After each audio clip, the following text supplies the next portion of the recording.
ಪ್ರೀತಿಯ ವಿದ್ಯಾರ್ಥಿಗಳೇ, ಎಲ್ಲರಿಗೂ ಕೂಡ ನಮಸ್ಕಾರ. ನನ್ನ ಹೆಸರು ರವಿ. ನಾನು ಕರ್ನಾಟಕ ರಾಜ್ಯ ಸರ್ಕಾರದ ಕಾಲೇಜು ಮತ್ತು ತಾಂತ್ರಿಕ ಶಿಕ್ಷಣ ಇಲಾಖೆಯಲ್ಲಿ ಸರ್ಕಾರಿ ಪ್ರಥಮ ದರ್ಜೆ ಕಾಲೇಜು ಚನ್ನಗಿರಿ ಇಲ್ಲಿನ ಕನ್ನಡ ವಿಭಾಗದಲ್ಲಿ ಸಹಾಯಕ ಪ್ರಾಧ್ಯಾಪಕನಾಗಿ ಸೇವೆ ಸಲ್ಲಿಸ್ತಾ ಇದ್ದೀನಿ. ಪ್ರಸ್ತುತ ಸೆಕೆಂಡ್ ಇಯರ್ BA ಮತ್ತು BSc 4ನೇ ಸೆಮ್ನ ವಿದ್ಯಾರ್ಥಿಗಳಿಗೆ ದಾವಣಗೆರೆ ವಿಶ್ವವಿದ್ಯಾಲಯದ ವ್ಯಾಪ್ತಿಯ ವಿದ್ಯಾರ್ಥಿಗಳಿಗೆ ದಾವಣಗೆರೆ ವಿಶ್ವವಿದ್ಯಾಲಯ ಕನ್ನಡ ಸುರಭಿ ಎನ್ನುವಂಥ ಒಂದು ಪಠ್ಯಪುಸ್ತಕವನ್ನು ನಿಗದಿಪಡಿಸಿದೆ. ಅದರಲ್ಲಿ ಶ್ರೀಮತಿ ಮತ್ತು ವಜ್ರಜಂಗ ಸಹಮರಣಂ ಅನ್ನುವಂಥ ಒಂದು ಕಾವ್ಯ ಭಾಗ ಪಂಪನದು, ಇದನ್ನು ಪಠ್ಯವಾಗಿ ನಿಗದಿಪಡಿಸಲಾಗಿದೆ. ಪಂಪನ ಹೆಸರನ್ನು ಕೇಳದೇ ಇರುವಂಥವರಿಲ್ಲ. ಆದಿಕವಿ ಪಂಪ ಅಂತಲೇ ಪ್ರಸಿದ್ಧನಾಗಿದ್ದಾನೆ. ಮತ್ತು ಪಸರಿಪ ಕನ್ನಡಕ್ಕೆ ಒಡೆಯ ನೂರ್ವನೇ ಪಂಪನಾವಗಂ ಅನ್ನುವಂಥ ಒಂದು ಮಾತನ್ನು ಕೂಡ ನಾಗರಾಜ ಅನ್ನುವಂಥವನು ಒಬ್ಬ ಕವಿ ಹೇಳಿದ್ದಾನೆ. ಪಂಪ 2 ಕೃತಿಗಳನ್ನು ರಚಿಸಿದ್ದಾನೆ. ಪಂಪನಿಗೆ ಆದಿಕವಿ ಎನ್ನುವಂಥದ್ದು ಆ್ಯಕ್ಚುಲಿ ಆತನ ಉಪಲಬ್ಧ ಕೃತಿಗಳ ಕಾರಣದಿಂದ ಕರೀತಾ ಇರುವಂಥದ್ದು. ಯಾಕೆಂತಂದರೆ ಆತನಿಗಿಂತನೂ ಕೂಡ ಹಿಂದೆ ಕೃತಿಗಳಿದ್ವು, ಕನ್ನಡದ ಕವಿಗಳಿದ್ದರು, ಆದರೆ ಅವು ಲಭ್ಯ ಇಲ್ಲ. ಸೊ ಪೂರ್ಣ ಪ್ರಮಾಣದಲ್ಲಿ 2 ಕೃತಿಗಳು ಲಭ್ಯ ಇದ್ದು, ನಂತರ ಅವು ಯುಗ ಪ್ರವರ್ತಕವಾದವು ಅನ್ನುವಂಥ ಕಾರಣಕ್ಕೋಸ್ಕರ ಆತನನ್ನು ಆದಿಕವಿ ಅಂತ ಕರಿತಾ ಇದ್ದಾರೆ. ಈ ಪಂಪ 2 ಕೃತಿಗಳನ್ನು ಬರೆದಿದ್ದಾನೆ. 10ನೇ ಶತಮಾನದಲ್ಲಿದ್ದಂಥವನು, ಕ್ರಿಸ್ತಶಕ 940 ಕಾಲ. 2 ಕೃತಿಗಳನ್ನು ಬರೆದಿದ್ದಾನೆ. ಆದಿನಾಥನ ಬಗ್ಗೆ, ಪುರುದೇವನ ಬಗ್ಗೆ, ಅಥವಾ 1ನೇ ತೀರ್ಥಂಕರನಾಗಿರುವಂಥ ಪುರುದೇವ ಅಥವಾ ಆದಿನಾಥನ ಬಗ್ಗೆ ಒಂದು ಕೃತಿಯನ್ನು ಮೊಟ್ಟ ಮೊದಲು ರಚಿಸ್ತಾನೆ. ಅದು ಆದಿಪುರಾಣ. ಇನ್ನೊಂದು ವ್ಯಾಸ ಬರೆದಿರುವಂಥ ಸಂಸ್ಕೃತ ಮಹಾಭಾರತವನ್ನು ಕನ್ನಡಕ್ಕೆ ತನ್ನ ಮನೋಧರ್ಮಕ್ಕೆ, ತನ್ನ ಕಾಲ ಸಂದರ್ಭಕ್ಕೆ ಒಗ್ಗುವಂತೆ ತನಗೆ ಆಶ್ರಯ ಕೊಟ್ಟಿರುವಂಥ ಅರಸನ ಜೋಳದ ಪಾಳಿ ಅಥವಾ ಅನ್ನದ ಋಣವನ್ನು ತೀರಿಸುವಂಥ ಕಾರಣದಿಂದ ಮಹಾಭಾರತವನ್ನು ಬರೀತಾನೆ.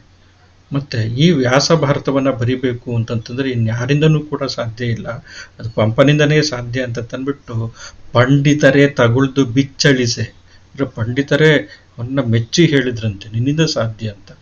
ಆಗ ನಾನು ಈ ಸಮಸ್ತ ಭಾರತವನ್ನು ನಾನು ಹೇಳೋದಕ್ಕೆ ನಾನು ಪ್ರಾರಂಭಿಸ್ತೆ ಅಂತ ತಂದ್ಬಿಟ್ಟು ಪಂಪನೇ ಹೇಳ್ಕೊಡ್ತಾನೆ. ಸೊ ಹಾಗಾಗಿ ಈ 2 ಕೃತಿಗಳು ಆತನ ಹೆಸರಿನಲ್ಲಿ ದೊರಕ್ತವೆ, ಆದಿಪುರಾಣ ಮತ್ತು ವಿಕ್ರಮಾರ್ಜುನ ವಿಜಯ ಅಂತಂದ್ಬಿಟ್ಟು. ಸೊ ಈ 2 ಕೃತಿಗಳಿಗೆ ಮೂಲ ಸಂಸ್ಕೃತ ಕೃತಿಗಳೇನೆ. ಆದಿಪುರಾಣಕ್ಕೆ ಮೂಲ ಜಿನಸೇನಾಚಾರ್ಯ ಮತ್ತು ಗುಣಭದ್ರಾಚಾರ್ಯ ಅನ್ನುವಂಥವ್ರು ಬರ್ತಿರುವಂಥ ಸಂಸ್ಕೃತ ಮಹಾಪುರಾಣ ಅನ್ನುವಂಥದ್ದು. ಅದನ್ನು ಪೂರ್ವ ಪುರಾಣ ಮತ್ತು ಉತ್ತರ ಪುರಾಣ ಅಂತಂದು ಕರೀತಾರೆ. ಜಿನಸೇನಾಚಾರ್ಯ ಬರ್ತಿರುವಂಥ ಭಾಗವನ್ನು ಪೂರ್ವ ಪುರಾಣ ಅಂತಲೂ, ಗುಣಭದ್ರಾಚಾರ್ಯ ಬರೆದಿರುವಂಥ ಭಾಗವನ್ನು ಉತ್ತರ ಪುರಾಣ ಅಂತಲೂ ಕೂಡ ಕರೀತಾರೆ. ಈ 2 ಕೂಡ ಸಮಗ್ರವಾಗಿ ಮಹಾಪುರಾಣ ಅಂತಂದು ಕರೀತಾರೆ, ಸಂಸ್ಕೃತ ಮೂಲದ್ದೇ. ಅದನ್ನು ತೆಗೆದುಕೊಂಡು ಪಂಪ ಏನು ಮಾಡಿದ್ದಾನೆ ಅಂತಂತಂದರೆ ಈ ಕೃತಿಯನ್ನು ಬರೆದಿದ್ದಾನೆ, ಆದಿಪುರಾಣವನ್ನು. ನಂತರ ವ್ಯಾಸ ಮಹರ್ಷಿ ಬರೆದಿರುವಂಥ ಕೃತಿಯಿಂದ ಮಹಾಭಾರತವನ್ನು ಬರೆದಿದ್ದಾನೆ. ಈ ಕನ್ನಡಕ್ಕೂ ಮತ್ತು ಪಂಪನಿಗೂ ಕೂಡ ಒಂದು ಬಿಡಲಾಗದೇ ಇರುವಂಥ ಒಂದು ನಂಟು, ಒಂದು ಅವಿನಾಭಾವ ಸಂಬಂಧ. ಅದರಲ್ಲೂ ಕೂಡ ಈ ಕಡೆ ಶಿವಮೊಗ್ಗ ಜಿಲ್ಲೆಗೆ ಸಂಬಂಧಪಟ್ಟಿರುವಂಥ ಬನವಾಸಿ ಇದೆಯಲ್ಲ, ಬನವಾಸಿ ಪ್ರಾಂತ್ಯ ಅಂತಂತಂದ್ರೆ ಅವನಿಗೆ ಪ್ರಾಣ. ಸೊ ಅಚ್ಚುಮೆಚ್ಚು.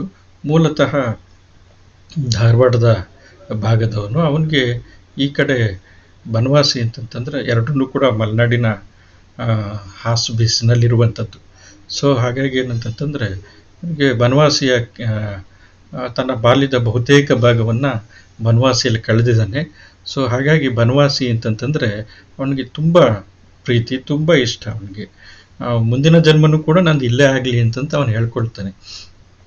ದುಂಬಿಯಾಗಿ ಅಥವಾ ಕೋಗಿಲೆಯಾಗಿ ಆದ್ರೂ ಕೂಡ, ಮನುಷ್ಯನಾಗಿ ಹುಟ್ಟಕ್ಕಾಗಿಲ್ಲ ಅಂತಂದ್ರೂ ಒಂದು ಸಣ್ಣ ದುಂಬಿಯಾಗಿ ಅಥವಾ ಕೋಗಿಲೆಯಾಗಿ ಆದ್ರೂ ಇಲ್ಲಿ ಹುಟ್ಟಬೇಕು ಈ ಬನವಾಸಿ ದೇಶದಲ್ಲಿ.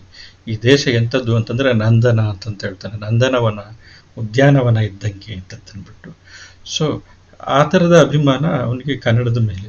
ಸೊ ಹಾಗಾಗಿ ಅವನು ಹೇಳುವಂಥದ್ದು ಏನಂತಂದರೆ, ಯಾರಾದರೂ ಅಂಕುಶ ಇಟ್ಟರೂ ಕೂಡ ಎದೆಗೆ ನನ್ನ ಮನಸ್ಸು ನೆನೆಯುವಂಥದ್ದು ಯಾವುದನ್ನ ಅಂತಂದರೆ ಬನವಾಸಿ ದೇಶವನ್ನೇ ನೆನೆಯುತ್ತೆ, ಈ ಕನ್ನಡ ನಾಡನ್ನು ನೆನೆಯುತ್ತೆ ಅಂತಂತ ಅವನು ಹೇಳ್ತಾನೆ ಪಂಪ. ಈ ಪಂಪ 2 ಕೃತಿಗಳನ್ನು ಬರೆದಿದ್ದಾನೆ.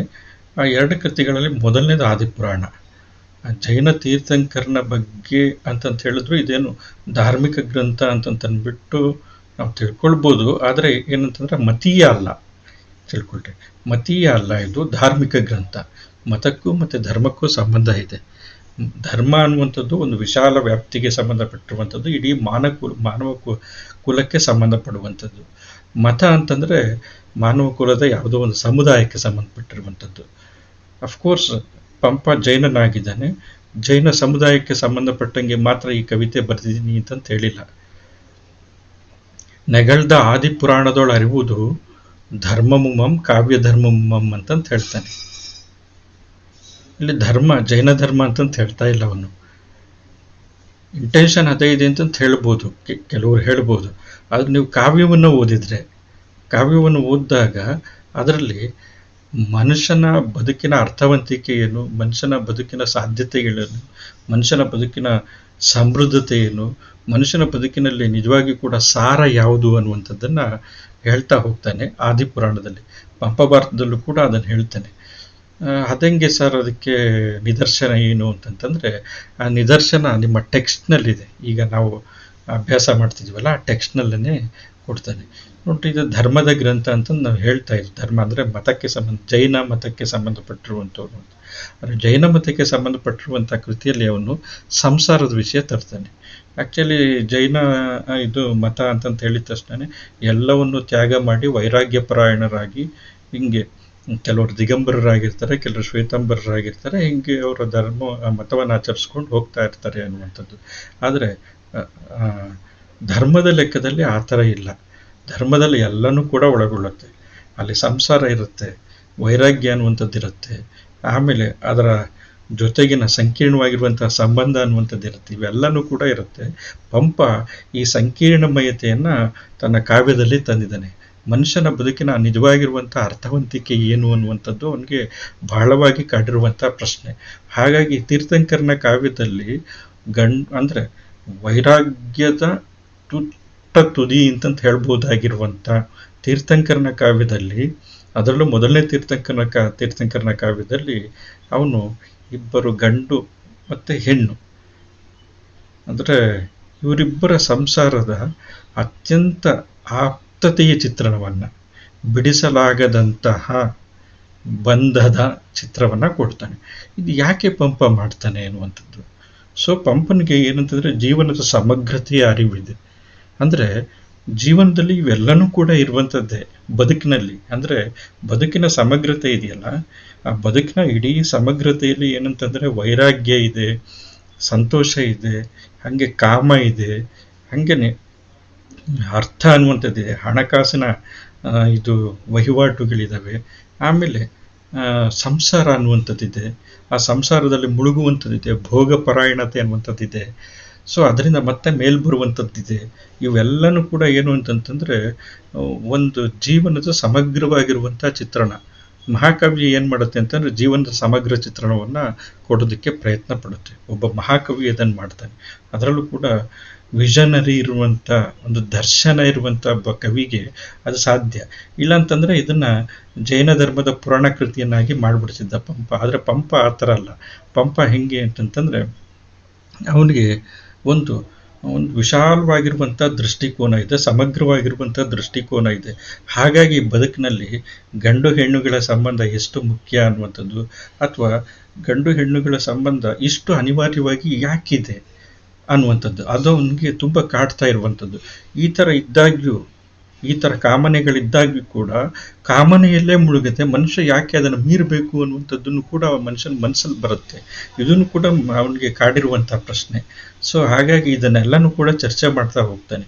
ಮತ್ತು ಎಲ್ಲನೂ ಕೂಡ ಇದ್ದು, ರಾಜವೈಭೋಗ, ದಾಸಿಯರು ಎಲ್ಲನೂ ಕೂಡ ಇದ್ದು, ಶ್ರೀಮಂತಿಕೆ ಇದ್ದು, ದೊಡ್ಡ ದೊಡ್ಡ ಅರಮನೆಗಳಿದ್ದು, ಕೊನೆಗೂ ಯಾಕೆ ಮನುಷ್ಯ ಸನ್ಯಾಸಿ ಆಗ್ತಾನೆ, ವೈರಾಗ್ಯ ಪರಾಯಣನಾಗ್ತಾನೆ.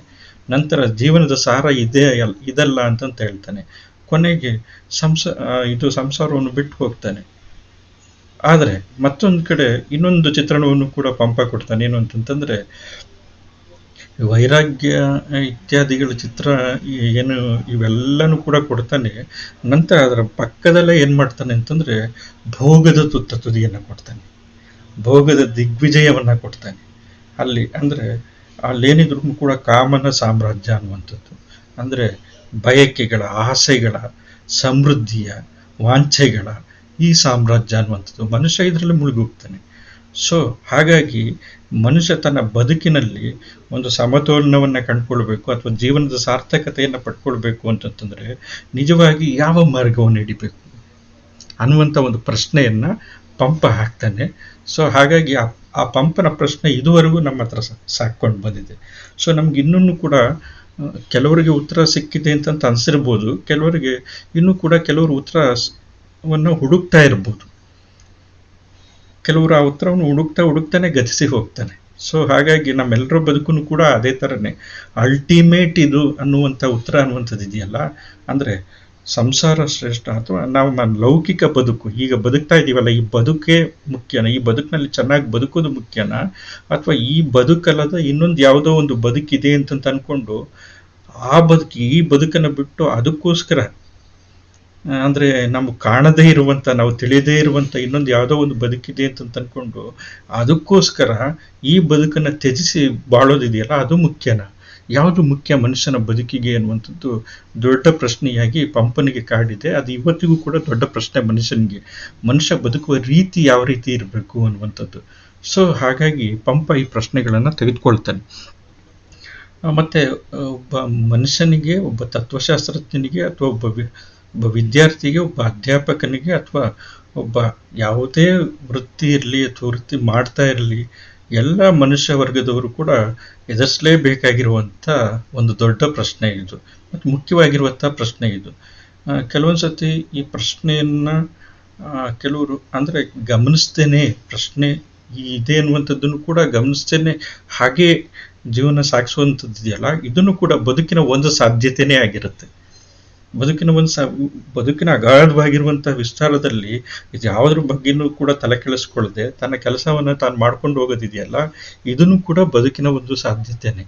ಈ ಸಾಧ್ಯತೆ ತುಂಬ ಉತ್ತಮವಾಗಿರುವಂಥದ್ದು, ಅಥವಾ ಸನ್ಯಾಸತ್ವದ ಸಹ ಇದು ಆ ಒಂದು ಸಾಧ್ಯತೆ ಉತ್ತಮವಾಗಿರುವಂಥದ್ದು, ಅಥವಾ ಸಂಸಾರದಲ್ಲಿ ಇದ್ದುಕೊಂಡು ಕೂಡ ಆ ಸಂಸಾರವನ್ನು ಅಚ್ಚುಕಟ್ಟಾಗಿ ನಿರ್ವಹಿಸ್ಕೊಂಡು ಹೋಗುವಂಥದ್ದು ಅದು ಉತ್ತಮವಾಗಿರುವಂಥದ್ದು, ವಿದ್ಯಾರ್ಥಿತನವನ್ನು ಅತ್ಯಂತ ಉತ್ತಮವಾಗಿ ನಿರ್ವಹಿಸ್ಕೊಂಡು ಹೋಗುವಂಥದ್ದು ಉತ್ತಮವಾಗಿರುವಂಥದ್ದು, ಅಥವಾ ಮೇಷ್ಟ್ರಾಗಿ ತನ್ನ ಕೆಲಸವನ್ನು ಸಮರ್ಪಣಾ ಭಾವದಿಂದ ನಿಷ್ಠೆಯಿಂದ ನಡೆಸ್ಕೊಂಡು ಹೋಗುವಂಥದ್ದು ಜೀವನದ ಸಾರ್ಥಕತೆನ. ಯಾವುದು ಜೀವನದ ಸಾರ್ಥಕತೆ ಅನ್ನುವಂಥದ್ದು ಗೊತ್ತಿಲ್ಲ ಇದು, ಅಥವಾ ನಾವು ಹಂಗೆ ಅಂದ್ಕೊಂಡಿದ್ದೀವ ಗೊತ್ತಿಲ್ಲ. ಇದಕ್ಕೆ ಉತ್ತರಗಳನ್ನು ನಾವು ಕಂಡುಕೊಳ್ತಾನೆ ದಶಕಗಳ ಕಾಲ, ಶತಮಾನಗಳ ಕಾಲ ಉತ್ತರಗಳನ್ನ ಹುಡುಕ್ತಾ ಇಲ್ಲಿ ತನಕ ಬಂದಿದ್ದೀವಿ. ಪಂಪ ಒಂದು ಏನಂತಂತಂದರೆ ತಂದೆ ಆಗಿರುವಂಥ ಒಂದು ಕಾಣಿಕೆಯನ್ನು ಕೊಡ್ತಾನೆ. ಅದನ್ನು ಒಪ್ಕೋಬೋದು, ಒಪ್ಕೊಳ್ಳದೇ ಇರ್ಬೋದು, ಅದು ನಮಗೆ ಸಂಬಂಧಪಟ್ಟಿರುವಂಥದ್ದು, ಓದುಗರಿಗೆ ಅಥವಾ ಕೇಳುಗರಿಗೆ ಸಂಬಂಧಪಟ್ಟಿರುವಂಥದ್ದು. ಸೊ ಹಾಗಾಗಿ ಪಂಪನ ಕಾವ್ಯ ಈ ಪ್ರಶ್ನೆಯನ್ನು ಹಾಕ್ತಾ ಇದೆಯಲ್ಲ, ಈ ಪ್ರಶ್ನೆಯನ್ನು ಹಾಕುವಂಥ ಕಾರಣದಿಂದ ಜೀವನದ ಅಂತಿಮವಾಗಿರುವಂಥ ಸಾರ್ಥಕತೆ ಏನು, ಮನುಷ್ಯರಾಗಿ ಇಲ್ಲಿ ನಾವು ಹುಟ್ಟಿದ್ದೀವಿ ಅಂತಂದರೆ ಈ ಮನುಷ್ಯ ಜನ್ಮದ ಸಾರ್ಥಕತೆ ಯಾವುದರಿಂದ ಆಗುತ್ತೆ ಅನ್ನುವಂಥದ್ದು ಇದೆಯಲ್ಲ, ಇದು ಅತ್ಯಂತ ದೊಡ್ಡದಾಗಿರುವಂಥ ಪ್ರಶ್ನೆ. ಈ ಪ್ರಶ್ನೆಯನ್ನು ಅವನು ಎತ್ಕೊಳ್ತಾನೆ. ಸರಿ, ಈ ಕಾವ್ಯ ಭಾಗ ಇದೆಯಲ್ಲ, ಈ ಕಾವ್ಯ ಅದನ್ನು ಇದರಲ್ಲಿ ಒಂದು ಸಾಧ್ಯತೆಯನ್ನು ಇಲ್ಲಿ ಹೇಳಿದ್ದಾನೆ. ಏನು ಅಂತಂದರೆ, ಒಂದು ಪ್ರೇಮ ಅನ್ನುವಂಥದ್ದು, ಪ್ರಣಯ ಅನ್ನುವಂಥದ್ದು, ಶೃಂಗಾರ ಅನ್ನುವಂಥದ್ದು, ದಾಂಪತ್ಯ ಜೀವನ ಅನ್ನುವಂಥದ್ದು ಇದೆಯಲ್ಲ, ಇದು ಏನಂತಂತಂದರೆ ಒಂದು ಥರ ತಪಸ್ಸಿನ ರೀತಿಯ ತೀವ್ರತೆಯಲ್ಲಿ ಜನ್ಮಾಂತರಗಳಲ್ಲಿ ಸಾಗಿ ಬರೋದಿದೆಯಲ್ಲ, ಇದು ಏನಂತಂದರೆ ಮಾನವ ಜನ್ಮದ ಹಲವು ಸಾಧ್ಯತೆಗಳು, ಅವನ ಬಿಡುಗಡೆಯ ಹಲವು ಸಾಧ್ಯತೆಗಳಲ್ಲಿ ಒಂದಾಗಿರ್ಬೋದೇನೋ ಅನ್ನುವಂಥದ್ದು. ಇಂಥ ಒಂದು ಅನಿಸಿಕೆ ಪಂಪನಿಗಿದೆ. ಆ ಥರದೊಂದು ಸಾಧ್ಯತೆ ಇರ್ಬೋದು ಅಂತಂದ್ಬಿಟ್ಟು ಪಂಪನಿಗಿದೆ. ಹಾಗಾಗಿ ಅವನು ವೈರಾಗ್ಯ ಪರನಲ್ಲ, ಈ ಭೂಮಿ ಮೇಲೆ ನಿಂತಿರುವಂಥವನು.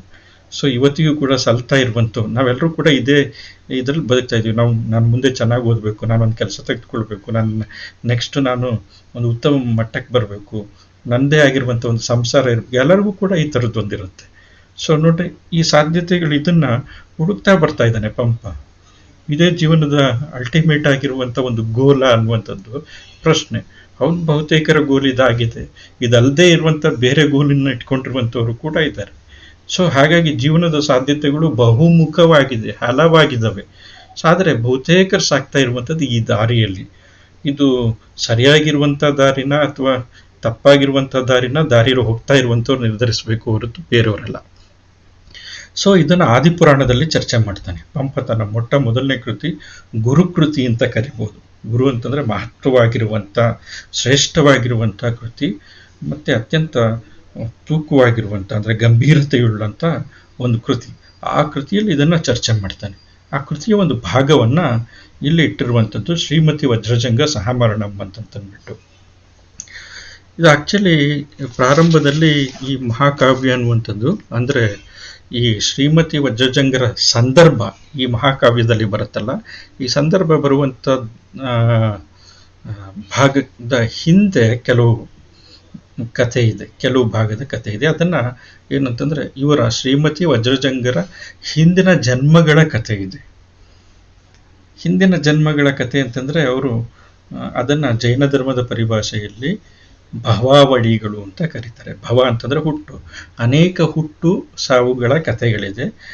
ಅಲ್ಲಿಂದನೂ ಕೂಡ ಇವರು ಪರಸ್ಪರ ಪ್ರೀತಿಸ್ಕೊಂಡು ಬಂದಿದ್ದಾರೆ, ಶ್ರೀಮತಿ ಮತ್ತು ವಜ್ರಜಂಗ ಅನ್ನುವಂಥವ್ರು. ಆ ಪ್ರೀತಿ ಅನ್ನುವಂಥದ್ದು ಎಷ್ಟು ತನ್ಮಯತೆ, ನಿಷ್ಠೆ, ಶ್ರದ್ಧೆಯಿಂದ ಕೂಡಿದೆ ಅಂತಂತಂದರೆ ಅದನ್ನು ಜನ್ಮಾಂತರದಲ್ಲೂ ಕೂಡ ಅವ್ರು ಬಿಟ್ಟಿಲ್ಲ. ಸೊ ಹಾಗಾಗಿ ಇದೊಂಥರ ತಪಸ್ಸಿನ ತೀವ್ರತೆಯಲ್ಲಿ, ತಪಸ್ಸಿನ ಆಧ್ಯಾತ್ಮತೆಯಲ್ಲಿ, ಸೊ ಆ ರೀತಿ ಇದು ಏನಾಗ್ಬಿಟ್ಟಿದೆ ಅಂತಂತಂದರೆ ಸಾಕ್ಕೊಂಡು ಬಂದಿದೆ. ಸಮವಸರಣ ಭೂಮಿಯಲ್ಲಿ ಹೆಂಗೆ ಆದಿದೇವ ತಪಸ್ಸನ್ನು ಏಕಾಗ್ರ ಚಿತ್ತದಿಂದ ಮಾಡ್ತಾನಲ್ಲ, ಸೊ ಆ ಥರ ಏನು ಅಂತಂತಂದರೆ ಇಲ್ಲಿ ವಜ್ರಜಂಗ ಮತ್ತು ಶ್ರೀಮತಿ ಅದೇ ಏಕಾಗ್ರತೆಯಲ್ಲಿ ತಮ್ಮ ಪ್ರೀತಿಯನ್ನು ಕಾಪಾಡಿಕೊಂಡು, ತಮ್ಮ ಪ್ರೀತಿಗೋಸ್ಕರ ಆ ಏಕಾಗ್ರತೆಯಿಂದ, ಆ ಶ್ರದ್ಧೆಯಿಂದ, ಪ್ರಾಮಾಣಿಕತೆಯಿಂದ, ಬಿಡಲಾಗದಂಥ ನಿಷ್ಠೆಯಿಂದ ಅವರು ಸಾಗಿಕೊಂಡು ಬರ್ತಾರೆ ಜನ್ಮಾಂತರಗಳಲ್ಲಿ. ಸೊ ಈ ಕತೆ ಹೆಂಗೆ ಶುರುವಾಗುತ್ತೆ ಈ ಕೃತಿಯಲ್ಲಿ, ಅದು ಒಂದು ಸ್ವಲ್ಪ ಗಮನಿಸ್ಬೋದು. ಈ ಕತೆ ಪ್ರಾರಂಭದಲ್ಲಿ ಹೆಂಗೆ ಅಂತಂತಂದರೆ ಶುರುವಾಗುವಂಥದ್ದು ಒಂದು ಊರು, ಅಲಕಾಪುರ ಅಂತಂದ್ಬಿಟ್ಟು. ಆ ಊರಿನಲ್ಲಿ ಒಬ್ಬ ರಾಜ ಇರ್ತಾನೆ. ರಾಜನ ಹೆಸರು ಅತಿಬಲ ಅಂತಂದ್ಬಿಟ್ಟು. ಈ ಅತಿಬಲನ ಹೆಂಡತಿ ಮನೋಹರಿ ಅಂತಂದ್ಬಿಟ್ಟು. ಕತೆ ತುಂಬ ಚೆನ್ನಾಗಿದೆ. ಇಟ್ಟು ಹೇಳ್ತಾನೆ ಪಂಪ ಹೇಳುವಂಥದ್ದು. ರಾಜ ಅತಿಬಲ ಮತ್ತು ರಾಣಿಯಾಗಿರುವಂಥವಳು ಮನೋಹರಿ ಅಂತಂದ್ಬಿಟ್ಟು, ಮನಸ್ಸನ್ನು ಅಪಹರಿಸುವಂಥವಳು ಮನೋಹರಿ ಅಂತಂದ್ಬಿಟ್ಟು. ಇವ್ರಿಗೆ ಒಬ್ಬ ಮಗ ಇದ್ದ, ಅವನ ಹೆಸರು ಮಹಾಬಲ ಅಂತಂದ್ಬಿಟ್ಟು. ನೋಡ್ರಿ, ಅತಿಬಲನ ಮಗ ಮಹಾಬಲ ಹೆಂಗಿಟ್ಟಿದ್ದಾನೆ ಪಂಪ ತನ್ನ ಕೃತಿಯಲ್ಲಿ ಹೆಸರನ್ನು. ಮಗ ಬೆಳಿತಾನೆ, ಮಹಾಬಲ ಬೆಳಿತಾನೆ. ಮಹಾಬಲ ಬೆಳೆದ ನಂತರ ಯೌವನಕ್ಕೆ ಬರ್ತಾನೆ. ಯೌವನಕ್ಕೆ ಕಾಲಿಟ್ಟ ನಂತರ ಈ ಅತಿಬಲ ರಾಜ ಏನು ಮಾಡ್ತಾನೆ ಅಂತಂತಂದರೆ ಆ ಮಹಾಬಲನಿಗೆ ಯುವರಾಜ್ಯದ ಪಟ್ಟವನ್ನು ಕಟ್ತಾನೆ. ಯುವರಾಜ್ಯದ ಪಟ್ಟವನ್ನು ಕಟ್ತಾನೆ. ನಂತರ ಈ ರಾಜ ಅತಿಬಲ ನಂತರ ತನ್ನ ರಾಜ್ಯಭಾರವನ್ನು ಮಾಡ್ತಾ ಇರ್ತಾನೆ. ಕಾಲ ಕಳೆಯುತ್ತೆ. ಒಂದ್ಸತಿ ಅವನು ಹಿಂಗೆ ಕನ್ನಡಿಯನ್ನು ನೋಡ್ಕೊಳ್ತಾ ಇರ್ತಾನೆ. ನೋಡ್ಕೊಳ್ತಾ ಇದ್ದಾಗ ಅವನ ಕೆನ್ನೆಯ ಮೇಲೆ ಒಂದು ಗೆರೆ ಕಾಣುತ್ತೆ. ಅಂದರೆ ವೃದ್ಧಾಪ್ಯದ ನೆರೆ ಅಂತಂದು ಕರೀತಾರಲ್ಲ, ಆ ಗೆರೆ ಕಾಣುತ್ತೆ. ಮುಖದ ಮೇಲೆ ನೆರೆ ಬಂದ್ಬಿಟ್ಟಿರುತ್ತೆ. ಅದು ನೋಡಿದ ತಕ್ಷಣ ಅವನಿಗೆ ಆಘಾತ ಆಗತ್ತೆ. ಓ, ಸಂಸಾರ ಅಂತಂದರೆ ಇಷ್ಟೇ ಅಂತಂತಂದ್ಬಿಟ್ಟು. ನೋಡ್ರಿ, ಎಲ್ಲವನ್ನು ಪಡೆದಿರುವಂಥವನು, ದೊಡ್ಡದಾಗಿರುವಂಥ ಅರಮನೆ, ಆಳ್ಕಾಳುಗಳು, ಮಹಾರಾಣಿ, ಯೌವನಸ್ಥನಾಗಿರುವಂಥ ಮಗ, ಅನೇಕ ರಾಣಿಯಂದಿರು, ಇದನ್ನೆಲ್ಲ ಪಡ್ಕೊಂಡಿರುವಂಥವನು ಆ ಮುಖದ ಕೆನ್ನೆಯ ಮೇಲೆ ಮೂಡಿದಂಥ ಒಂದು ನೆರೆಯನ್ನು ಕಂಡುಬಿಟ್ಟು ಸಂಸಾರದ ಸಾರ ಇಷ್ಟೇ ಅಂತಂತ ಅನ್ಕೊಂಡ್ಬಿಟ್ಟು ಅವನೇನು ಮಾಡ್ತಾನೆ ಅಂತಂತಂದರೆ ಸಂಸಾರವನ್ನು ತ್ಯಜಿಸಬೇಕು ಅಂತಂತಂದ್ಬಿಟ್ಟು ನಿರ್ಧಾರ ಮಾಡ್ತಾನೆ. ತನ್ನ ಮಗನಾಗಿರುವಂಥ ಮಹಾಬಲನಿಗೆ ಪಟ್ಟವನ್ನು ಕಟ್ತಾನೆ. ಪಟ್ಟವನ್ನು ಕಟ್ಬಿಟ್ಟು ಸನ್ಯಾಸವನ್ನು ಸ್ವೀಕರಿಸ್ತಾನೆ. ಸರಿ, ಈ ಮಹಾಬಲ ಏನು ಮಾಡ್ತಾನೆ, ಪಟ್ಟವನ್ನು ಸ್ವೀಕರಿಸಾದ್ಮೇಲೆ ಇವನು ಇವರು ಯಾರು ರಾಜನಾಗ್ಬಿಟ್ಟಿದ್ದಾನೆ, ಯುವರಾಜನಾಗಿರುವಂಥ ರಾಜನಾಗಿರ್ತಾನೆ. ಇಡೀ ರಾಜ್ಯದ ಅಧಿಕಾರ ಅವನೇ ಅಂತಿಮವಾಗಿರುವಂಥ ಇದು ನಾಯಕ ಧರ್ಮಕ್ಕೆ ಸಂಬಂಧಪಟ್ಟಂಗೆ, ರಾಜನೀತಿಗೆ ಸಂಬಂಧಪಟ್ಟಂಗೆ, ನ್ಯಾಯಕ್ಕೆ ಸಂಬಂಧಪಟ್ಟಂಗೆ ಎಲ್ಲ ಅಂತಿಮವಾಗಿರುವಂಥದ್ದು. ಸೊ ಹಾಗಾಗಿ ಏನಂತಂದರೆ ಇವನು ಏನಾಗ್ತಾನೆ ಅಂತಂದರೆ ಎಲ್ಲ ಅಧಿಕಾರಗಳು ಇದ್ದಿದ್ದ ಕಾರಣದಿಂದ ಸೊ ಅಧಿಕಾರದಲ್ಲಿ ಉನ್ಮತ್ತನಾಗಿ ಹಲವಾರು ಸ್ತ್ರೀಯರ ಜೊತೆಗೆ ಒಡನಾಟ ಇಟ್ಕೊಂಡು ವಿಷಯ ಲೋಲುಪನಾಗಿ ಆಡಳಿತವನ್ನೇನೂ ಕೂಡ ಮಾಡದೆ ಕಾಮದ ಆಸೆಯಲ್ಲಿ ಬಿದ್ದು ಆ ಆಡಳಿತವನ್ನು ಮಂತ್ರಿಗಳಿಗೆ ವಹಿಸ್ಬಿಟ್ಟು ಇವನೇನು ಮಾಡ್ತಾನೆ ಅಂತಂತಂದರೆ ಅಂತಃಪುರವನ್ನು ಸೇರ್ಕೆ ಬಿಡ್ತಾನೆ. ಮನುಷ್ಯರು ಹೆಂಗೆ ಬದುಕ್ತಾ ಇರ್ತಾರೆ ನೋಡಿ. ಸೊ ಈ ಥರ ಅದಾದಮೇಲೆ ಇವನಿಗೆ ಒಬ್ಬ ಮಂತ್ರಿ ಇರ್ತಾನೆ, ಸ್ವಯಂ ಬುದ್ಧ ಅಂತಂದ್ಬಿಟ್ಟು. ಈ ಮಂತ್ರಿಗೆ ಏನಾಗುತ್ತೆ, ಈ ಮಂತ್ರಿ ಯೋಚನೆ ಮಾಡ್ತಾನೆ, ಮಂತ್ರಿ ಭಾಳ ಬುದ್ಧಿವಂತನಾಗಿರುವಂಥವನು ಯೋಚನೆ ಮಾಡ್ತಾನೆ, ನಮ್ಮ ಮಹಾರಾಜರು ಹಿಂಗೆ ಆಡಳಿತವನ್ನೆಲ್ಲ ಕೈಬಿಟ್ಟು ಈ ಥರ ಹಿಂಗೆ ಸ್ತ್ರೀ ಲೋಲುಪರಾಗಿ ಈ ಥರ ಇದ್ದಾರಲ್ಲ, ಇದು ಮತ್ತು ಅವರ ಜೀವನದ ಗತಿ ಹೆಂಗೆ, ಮತ್ತು ರಾಜ್ಯದ ಗತಿ ಏನು, ರಾಜ್ಯ ಮುಂದೆ ಹೆಂಗೆ ಸುಭಿಕ್ಷವಾಗಬೇಕಿದ್ರೆ ಇದರಿಂದ ಉತ್ತಮ ಇನ್ನೆಂಗೆ ಆಗೋಕ್ಕೆ ಸಾಧ್ಯ, ನಾಯಕನೇ ಈ ಥರ ಆಗ್ತಿದ್ದಾನಲ್ಲ ಅಂತಂದ್ಬಿಟ್ಟು ಯೋಚನೆ ಮಾಡ್ತಾನೆ. ಆವಾಗ ಅಲ್ಲಿ ಕೆಲವು ಜೈನ ಸನ್ಯಾಸಿಗಳು ಬರ್ತಾರೆ. ಜೈನ ಸನ್ಯಾಸಿಗಳು ಬಂದಾಗ ಅವ್ರ ಹತ್ರ ಕೇಳ್ತಾನೆ, ನಮ್ಮ ಮಹಾಬಲರಾಜರು ಈ ಥರ ಇದ್ದಾರೆ, ಅವ್ರ ಬಗ್ಗೆ ಒಂದು ಸ್ವಲ್ಪ ತಿಳಿಸಿ ಹೇಳಿ, ಇನ್ನು ಮುಂದೆ ಹೆಂಗೆ ಅವ್ರ ಜೀವನ ಅಂತ. ಸೊ ಆಗ ಅವರು ಮಹಾಬಲನ ಬಗ್ಗೆ ಹೇಳ್ತಾರೆ. ಹಿಂದೆ ಅವನು ಜಯವರ್ಮ ಅನ್ನುವಂಥ ಅರಸನಾಗಿದ್ದ. ನಂತರ ಅವನಿಗೆ ಏನು ಅಂತಂತಂದರೆ ಹತ್ತಿರದಲ್ಲೇ ಅವನಿಗೆ ಸಾವು ಅನ್ನುವಂಥದ್ದಿದೆ. ಸೊ ಹಾಗಾಗಿ ನೀವೇನಾದರೂ ಅವನಿಗೆ ತಿಳುವಳಿಕೆ ಕೊಟ್ಟ ಧರ್ಮವನ್ನು ಬೋಧಿಸಿದ್ರೆ ಅದರಿಂದ ಅವನು ಉತ್ತಮ ಸದ್ಗತಿಯನ್ನು ಹೊಂದ್ತಾನೆ, ಇಲ್ಲ ಅಂತಂದರೆ ಅವನು ಹೀಗೆ ನಾಶವಾಗಿ ಹೋಗ್ತಾನೆ ಅಂತಂದ್ಬಿಟ್ಟು ಜೈನ ಸನ್ಯಾಸಿಗಳು ಹೇಳ್ತಾನೆ. ಸ್ವಯಂ ಬುದ್ಧ ಆಮೇಲೆ ಎಲ್ಲಿಗೆ ಬರ್ತಾನೆ ಅಂತಂತಂದರೆ ಈ ಮಹಾಬಲ ರಾಜನ ಹತ್ರ ಬಂದ್ಬಿಟ್ಟು, ನೋಡಿ ನೀವು ಮಾಡ್ತಿರೋದು ಈ ರೀತಿ ಇದೆಯಲ್ಲ, ಇದು ಆ್ಯಕ್ಚುಲಿ ನೀವು ಸಾಕ್ತಾ ಇರುವಂಥದ್ದು ತಪ್ಪು ದಾರಿ ಅಂತಂದ್ಬಿಟ್ಟು ಹೇಳಿಬಿಟ್ಟು ಅವನ ಜೈನ ಸನ್ಯಾಸಿಗಳಿಂದ ಕೇಳಿರುವಂತಹ ಎಲ್ಲ ವಿವರಗಳನ್ನು ಆ ಸ್ವಯಂ ಬುದ್ಧ ಮಹಾಬಲನ್ಗೆ ಹೇಳ್ತಾನೆ. ಮಹಾಬಲನ್ಗೆ ಏನಾಗತ್ತೆ ಅಂತಂತಂದರೆ ಅವನಿಗೆ ಸಂಸಾರದ ಬಗ್ಗೆ ಬೇಸರ ಮೂಡುತ್ತೆ. ಆಯಸ್ಸು ಇನ್ನೇನು ಕೊನೆಗೊಳ್ಳುತ್ತಲ್ಲ ಅಂತಂದ್ಬಿಟ್ಟು ತಕ್ಷಣ ಅವನು ದೀಕ್ಷೆಯನ್ನು ತೆಗೆದುಕೊಂಡು, ಧರ್ಮದ ದೀಕ್ಷೆಯನ್ನು ತೆಗೆದುಕೊಂಡ್ಬಿಟ್ಟು ವೈರಾಗ್ಯಪರನಾಗಿ ಅವನೇನು ಮಾಡ್ತಾನೆ ಅಂತಂತಂದರೆ ಸಮಾಧಿ ಮರಣವನ್ನು ಹೊಂದ್ತಾನೆ. ಅಂದರೆ ಏನನ್ನೂ ಸ್ವೀಕರಿಸದೆ, ಆಹಾರವನ್ನು ಸ್ವೀಕರಿಸದೆ ಧರ್ಮದಲ್ಲಿ ಆಸಕ್ತನಾಗಿ ಕೊನೆಗೆ ಜೀವವನ್ನು ತ್ಯಜಿಸ್ತಾನೆ. ಆ ಪುಣ್ಯ ಅವನನ್ನು ಕಾಪಾಡುತ್ತೆ. ನೋಡ್ರಿ ಮನುಷ್ಯ ಹೆಂಗೆ ಕಲ್ಪಿಸ್ಕೊಳ್ತಾನೆ ಈ ಥರದ್ದು. ಅಂದರೆ ತಪ್ಪು ಮಾಡಿದಾದ್ಮೇಲೂ ಕೂಡ ಮನುಷ್ಯ ತನ್ನನ್ನು ತಾನು ಉತ್ತಮಪಡಿಸಿಕೊಳ್ಳೋದಕ್ಕೆ ಸಾಧ್ಯತೆ ಅನ್ನುವಂಥದ್ದು ಯಾವಾಗಲೂ ತೆರೆದಿರುತ್ತೆ. ಒಂದು ಕಾವ್ಯ ಏನು ಮಾಡ್ತಾ ಇದೆ, ಜೀವನಕ್ಕೊಂದು ಭರವಸೆ ಕೊಡ್ತಾ ಇದೆ. ಪಂಪ ಜೀವನಕ್ಕೊಂದು ಭರವಸೆ ಕೊಡ್ತಾ ಇದ್ದಾನೆ. ಸೊ ಅಥವಾ ಪಂಪನ ವಿಷನ್ ಇದಿರ್ಬೋದು. ಸೊ ಹಾಗಾಗಿ ಏನಂತಂದರೆ ಜೀವನ ಅನ್ನುವಂಥದ್ದು ವ್ಯರ್ಥ ಅಲ್ಲ, ಜೀವನಕ್ಕೊಂದು ಅರ್ಥ ಇದೆ ಅನ್ನುವಂಥದ್ದು. ಸೊ ಹಾಗಾಗಿ ಏನಂತಂತಂದರೆ ನೀರೆಲ್ಲನೂ ಕೂಡ ತೀರ್ಥ ಆಗೋದಕ್ಕೆ ಸಾಧ್ಯ ಇದೆ, ಕುವೆಂಪು ಹೇಳುವಂಥ ಮಾತು. ಸೊ ಹಾಗಾಗಿ ಇಲ್ಲಿ ಇರುವಂಥದ್ದು ಏನು, ಅವನು ಸಮಾಧಿ ಮರಣವನ್ನು ಹೊಂದ್ತಾನೆ. ಸಮಾಧಿ ಮರಣವನ್ನು ಹೊಂದ್ಬಿಟ್ಟು ಈಶಾನ ಕಲ್ಪ ಅನ್ನುವಂಥದ್ದು ನಮ್ಮಲ್ಲಿ ಇದು ಈ ವೈದಿಕ ಮತಗಳಲ್ಲಿ ಹೆಂಗೆ ಸ್ವರ್ಗ ನರಕಗಳ ಕಲ್ಪನೆ ಇದೆ, ಆ ಥರ ಜೈನ ಧರ್ಮದಲ್ಲಿ ಬೇರೆ ಬೇರೆ ಥರದ ಸ್ವರ್ಗಗಳಿದೆ. ಅದರಲ್ಲಿ ಈಶಾನ ಕಲ್ಪ ಅನ್ನುವಂಥದ್ದು ಒಂದು ಸ್ವರ್ಗ. ಅಲ್ಲಿ ಲಲಿತಾಂಗ ದೇವ ಅಂತಂತಂದ್ಬಿಟ್ಟು ದೇವತೆಯಾಗಿ ಹುಟ್ಟುತ್ತಾನೆ. ಅಲ್ಲಿ ಅವನಿಗೆ ಅನೇಕ ಬಗೆಯ ವೈಭೋಗಗಳು ಮತ್ತು ನಾನಾ ವಿಧದ ಸುಖ ಸಂತೋಷಗಳು ಇವೆಲ್ಲನೂ ಕೂಡ ಹಲವಾರು ವರ್ಷಗಳು ಅನುಭವಿಸ್ತಾನೆ. ಅದಾದ ನಂತರ ಲಲಿತಾಂಗ ದೇವನಿಗೆ ಸ್ವಯಂಪ್ರಭೆ ಅನ್ನುವಂಥವ್ರು, ಸ್ವಯಂಪ್ರಭೆ ಜೊತೆ ಆಗ್ತಾಳೆ. ಇವರಿಬ್ಬರನ್ನು ಕೂಡ ಸುಖ ಸಂತೋಷದಿಂದ ನೋಡ್ರಿ ಇಲ್ಲಿ ಏನಾಗ್ತಿದೆ ಅಂತಂತಂದರೆ ಲಲಿತಾಂಗ ಮತ್ತು ಸ್ವಯಂಪ್ರಭೆ ಇಬ್ಬರು ದಂಪತಿಗಳು ಇಬ್ಬರೂ ಕೂಡ ಅತ್ಯಂತ ಅನುರೂಪವಾಗಿ ತುಂಬ ಖುಷಿಯಿಂದ ಜೀವನವನ್ನು ನಡೆಸ್ತಾರೆ. ಹಿಂಗೇನೆ ಕಾಲ ಕಳೀತಾ ಇರಬೇಕಾದ್ರೆ ಕೊನೆಗೆ ಈ ಲಲಿತಾಂಗನಿಗೆ ಗೊತ್ತಾಗತ್ತೆ, ಇನ್ನು 6 ತಿಂಗಳ ನಂತರ ನನ್ನ ಮರಣ ಇದೆ ಅಂತಂದ್ಬಿಟ್ಟು. 100 ವರ್ಷಗಳ ಕಾಲ ಅವನು ಬದುಕಿ ಬಂದಿರ್ತಾನೆ, ಸ್ವಯಂಪ್ರಭೆಯ ಜೊತೆ ಜೀವನ ಕಳೆದಿರ್ತಾನೆ. ಇಬ್ಬರು ಅತ್ಯಂತ ಅನ್ಯೋನ್ಯರಾಗಿರ್ತಾರೆ, ಅನುರೂಪವಾಗಿರುವಂಥ ದಾಂಪತ್ಯ ಅವ್ರದ್ದು. ಕೊನೆಗೆ ಇನ್ನು 6 ತಿಂಗಳು ಮರಣ ಇದೆ ಅಂತಂದಾಗ ಅವನಿಗೆ ತುಂಬ ದುಃಖ ಆಗುತ್ತೆ. ಸ್ವಯಂಪ್ರಭೆ ಹತ್ರ ತನ್ನ ದುಃಖವನ್ನು ಹೇಳಿಕೊಂಡು ಅವನೇನು ಮಾಡ್ತಾನೆ ಅಂತಂತಂದರೆ ತನ್ನ ದುಃಖವನ್ನು ತೋಡ್ಕೊಳ್ತಾಳೆ. ಸ್ವಯಂಪ್ರಭೆ ಸಮಾಧಾನ ಪಡಿಸ್ತಾಳೆ. ಆಮೇಲೆ ಅವನ ಪುಣ್ಯ ತೀರಿ ಕೊನೆಗೆ 6 ತಿಂಗಳ ನಂತರ ಅದೃಶ್ಯನಾಗ್ತಾನೆ. ದೇವತೆಗಳು ಸಾಯೋದಿಲ್ಲ, ಅದೃಶ್ಯರಾಗ್ತಾರೆ, ಮತ್ತು ಭೂಮಿ ಮೇಲೆ ಹುಟ್ಟಬೇಕಂಗೆ. ಅವನು ಉತ್ಪಲಕೇಟ ಅನ್ನುವಂಥ ಒಂದು ರಾಜ್ಯ ಅದೃಶ್ಯನಾಗಿ ಏನಾಗ್ತಾನೆ ಅಂದರೆ, ಉತ್ಪಲಕೇಟ ಅನ್ನುವಂಥದ್ದು ಒಂದು ರಾಜ್ಯ ಪ್ರದೇಶ. ಅಲ್ಲಿ ಒಬ್ಬ ರಾಜ ವಜ್ರಬಾಹು ಅಂತಂದ್ಬಿಟ್ಟು, ಆ ವಜ್ರಬಾಹುವಿಗೆ ಪತ್ನಿ ವಸುಂಧರೆ ಅಂತಂದ್ಬಿಟ್ಟು, ವಸುಂಧರೆ, ಭೂಮಿಗೆ ವಸುಂಧರೆ ಅಂತಲೂ ಕೂಡ ಕರೀತಾರೆ.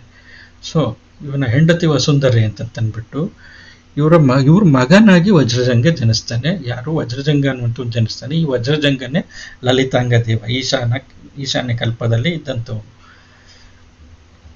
ಇವನಿಗೆ ವಜ್ರಜಂಗ ಯೌವನಸ್ಥನಾಗ್ತಾನೆ. ಯೌವನಸ್ಥನಾಗಿದ್ದ ತಕ್ಷಣ ಏನಾಗುತ್ತೆ ಅಂತಂತಂದ್ರೆ, ಇವನಿಗೆ ತನ್ನ ಹಿಂದಿನ ಜನ್ಮದ ಪತ್ನಿಯಾಗಿರುವಂಥ ಸ್ವಯಂಪ್ರಭೆಯ ನೆನಪುಂಟಾಗ್ಬಿಟ್ಟು ಅಪ್ಪ ಅಮ್ಮ ಹೇಳಿರುವಂಥ ಯಾವ ಹೆಣ್ಣನ್ನು ಕೂಡ ಮದುವೆ ಆಗೋದಿಲ್ಲ.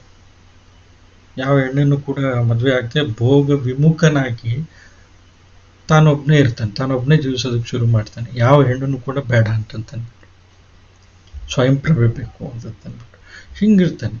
ಸೊ ಹಿಂಗೇನೆ ಯೌವನದಲ್ಲಿ ಅವನು ಹಿಂಗಿರ್ತಾನೆ.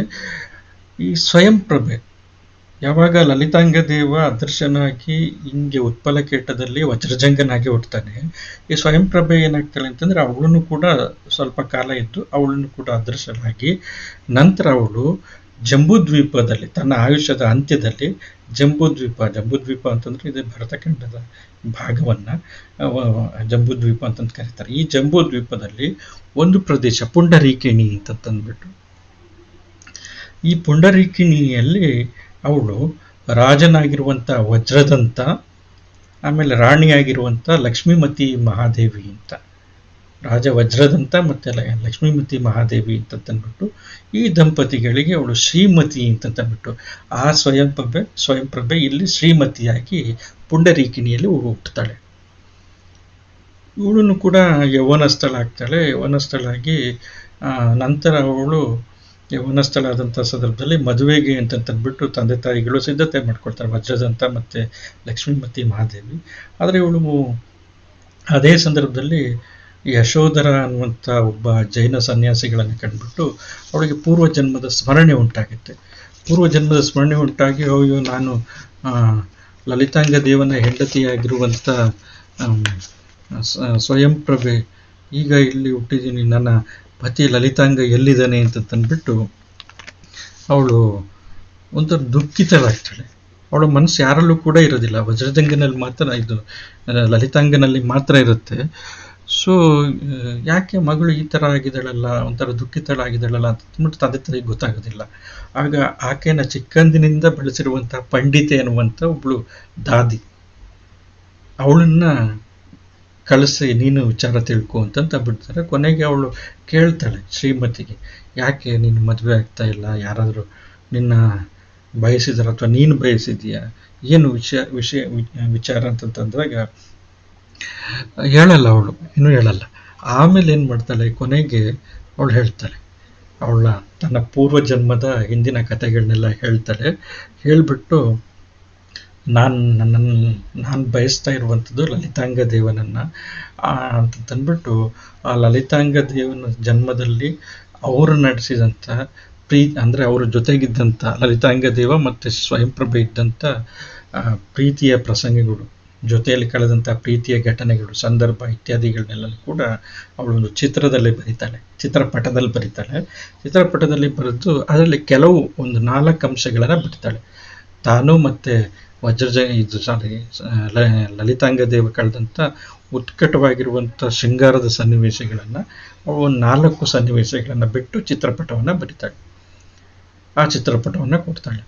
ಈ ಪಂಡಿತ ಏನು ಮಾಡ್ತಾಳೆ ಅಂತಂದರೆ, ಆ ಚಿತ್ರಪಟವನ್ನು ತೆಗೆದುಕೊಂಡೋಗಿ ಆ ಉತ್ಪಲಕೇಟದಲ್ಲಿರುವಂಥ ಜಿನಾಲಯದ ಪಕ್ಕದಲ್ಲಿರುವಂಥ ಒಂದು ಪಡಸಾಲೆಗೆ, ಜಿನಾಲಯದ ದೇವಸ್ಥಾನ ಅದರ ಪಕ್ಕದಲ್ಲಿರುವಂಥ ಇನ್ನೊಂದು ಕೊಠಡಿ, ಅಲ್ಲಿ ಅದನ್ನು ನೇತಾಕ್ತಾಳೆ. ಹೋಗೋಬರೋರೆಲ್ಲ ಅದನ್ನು ನೋಡ್ತಾ ಇರ್ತಾರೆ. ಆ ಸಂದರ್ಭದಲ್ಲಿ ಪುಂಡರೀಕಿಣಿಯ ದೇವಸ್ಥಾನದಲ್ಲಿ, ಅದನ್ನು ದೇವಸ್ಥಾನದ ಪಕ್ಕ ಜಿನಾಲಯದ ಪಕ್ಕದಲ್ಲಿ ನೇತಾಕಿ ಆಗ ಅಲ್ಲಿ ಬರೋರು ಹೋಗೋರು ಎಲ್ಲ ನೋಡ್ತಿರ್ತಾರೆ. ಆ ಸಂದರ್ಭದಲ್ಲಿ ವಜ್ರಜಂಗ ಬರ್ತಾನಲ್ಲಿ. ವಜ್ರಜಂಗ ಬಂದ್ಬಿಟ್ಟು ಅದನ್ನು ನೋಡಿದ ತಕ್ಷಣನೇ ಅವನಿಗೆ ತಕ್ಷಣ ಗೊತ್ತಾಗ್ಬಿಡ್ತು, ಇದು ನಂದೇ, ಇದು ಜೀವನದ ಪ್ರಸಂಗ ಇದು ಅಂತಂದ್ಬಿಟ್ಟು. ಹಂಗಾದ್ರೆ ಇಲ್ಲೇನೋ ಎಲ್ಲೋ ಸ್ವಯಂಪ್ರಭೆ ಇದ್ದಾಳೆ ಅಂತಂದ್ಬಿಟ್ಟು ಅದನ್ನೇ ನೋಡ್ತಾ ಇರ್ತಾನೆ, ದುಃಖಿತನಾಗ್ತಾನೆ, ಮೂರ್ಛೆ ಹೋಗ್ತಾನೆ. ಆಮೇಲೆ ಪಂಡಿತೆ ಬರ್ತಾಳೆ, ಬಂದ್ಬಿಟ್ಟು ಯಾಕೆ ಇದನ್ನು ನೋಡ್ತಾ ಹಿಂಗೆ ಮೂರ್ಛಿತನಾಗಿದೆ ಈ ಚಿತ್ರವನ್ನು ನೋಡ್ಬಿಟ್ಟು ಅಂತಂದಾಗ, ಇದು ನಂದೇನೆ, ಇದು ಕತೆ ಇದು ಅಂತ ತಂದ್ಬಿಟ್ಟು ತನ್ನ ಹಿಂದಿನ ಲಲಿತಾಂಗ ಜನ್ಮದ ಸ್ವಯಂಪ್ರಭೆಯ ಎಲ್ಲ ಕಥೆಗಳನ್ನು ಹೇಳ್ತಾನೆ. ಆದರೆ ಇದರಲ್ಲಿ 4 ಪ್ರಸಂಗಗಳಿಲ್ಲ. ನಾನು ಮತ್ತೆಲ್ಲ ಇದು ಸ್ವಯಂಪ್ರಭೆ ಅತ್ಯಂತ ಉತ್ಕಟವಾಗಿ ಪ್ರೀತಿಯಿಂದ ಕಳೆದಿರುವಂಥ ಕ್ಷಣಗಳಿದೆಯಲ್ಲ, ಆ ಕ್ಷಣಗಳಿಲ್ಲ ಅಂತಂದ್ಬಿಟ್ಟು ಅದನ್ನು ಇವನೇನು ಮಾಡ್ತಾನೆ ಅಂತಂತಂದರೆ, ಆ ಕ್ಷಣಗಳಿಂದ ಕೂಡಿರುವಂಥ, ಆ ಸಂದರ್ಭದ ಘಟನೆಗಳಿಂದ ಕೂಡಿರುವಂಥ ತಾನೊಂದು ಚಿತ್ರವನ್ನು ಬರೀತಾನೆ. ತಾನೊಂದು ಚಿತ್ರವನ್ನು ಬರೆದ್ಬಿಟ್ಟು ಅವನೇನು ಮಾಡ್ತಾನೆ ಅಂತಂದರೆ, ಈ ಚಿತ್ರವನ್ನು ಇಲ್ಲಿ ಯಾರು ಹಾಕಿದರೆ ಅವ್ರ ಕಡೆ ಕೊಡಿ ಅಂತ. ಪಂಡಿತ ಹೇಳ್ತಾಳೆ, ನಾನೇ ಹಾಕಿರುವಂಥದ್ದು, ನನ್ನ ಒಡತಿ ಇದನ್ನು ಬರೆದಿರುವಂಥದ್ದು. ಈಗ ನೀನು ಹೇಳ್ದಲ್ಲ, ಇದೆಲ್ಲ ವಿಷಯಗಳು ಹೇಳ್ದಲ್ಲ, ಆ ಘಟನೆಗಳನ್ನು ಅವಳನ್ನು ಕೂಡ ಹೇಳಿದಾಳೆ ಸರ್. ಹಂಗಾಗಿ ನೀನು ಬಯಸ್ತಾ ಇರುವಂಥ ಸ್ವಯಂಪ್ರಭೆ ಈಗ ಶ್ರೀಮತಿಯಾಗಿ ಹುಟ್ಟಿದಾಳೆ. ನೀನು ಹೆಂಗೆ ಲಲಿತಾಂಗ ದೇವ ಈಗ ವಜ್ರಜಂಗನಾಗಿ ಹುಟ್ಟಿದ್ಯೋ, ಅದೇ ಥರ ಅವಳು ಶ್ರೀಮತಿಯಾಗಿ ಹುಟ್ಟಿದ್ದಾಳೆ. ಸೊ ಹಂಗಾಗಿ ಅವಳು ನಿನಗೆ ಸಿಗ್ತಾಳೆ. ನೀನು ಅವಳಿಗೋಸ್ಕರ ನೀನು ನಿನ್ನ ಜೀವನದಲ್ಲಿ ಅವಳನ್ನು ನಿರೀಕ್ಷೆ ಮಾಡು, ಸಿಗ್ತಾಳೆ ನಿನಗೆ ಅಂತ ತಂದ್ಬಿಟ್ಟು ಪಂಡಿತೆ ಸಮಾಧಾನ ಹೇಳಿ ಶ್ರೀಮತಿ ಹತ್ರ ಬರ್ತಾಳೆ. ಶ್ರೀಮತಿ ಅದನ್ನು ನೋಡ್ತಾಳೆ. ನೋಡಿದ ತಕ್ಷಣ ಆ 4 ಪ್ರಸಂಗಗಳನ್ನ ನೋಡಿದ ತಕ್ಷಣ ಅವಳಿಗೆ ಅತ್ಯಂತ ರೋಮಾಂಚನ ಆಗುತ್ತೆ ಮತ್ತು ನಾಚಿಕೆನೂ ಉಂಟಾಗುತ್ತೆ. ಯಾಕೆಂತಂದರೆ ಅವ್ರು ಕಳೆದಿರುವಂಥ ಪ್ರೀತಿಯ ಕ್ಷಣಗಳು ಅಲ್ಲಿರುತ್ತೆ ಆ ಚಿತ್ರದಲ್ಲಿ. ಅದು ನೋಡಿದ ತಕ್ಷಣ ಇವನೇ ನನ್ನ ಲಲಿತಾಂಗ ದೇವ ಅಂತಂದ್ಬಿಟ್ಟು ನಿರ್ಧಾರ ಮಾಡಿ ಹೇಳ್ತಾಳೆ. ಆಗ ಪಂಡಿತ ಏನು ಮಾಡ್ತಾಳೆ ಅಂತಂತಂದರೆ, ಅದನ್ನು ವಜ್ರದಂತ ಮತ್ತು ಲಕ್ಷ್ಮೀಮತಿ ಮಹಾದೇವಿಗೆ ಹೇಳ್ತಾಳೆ.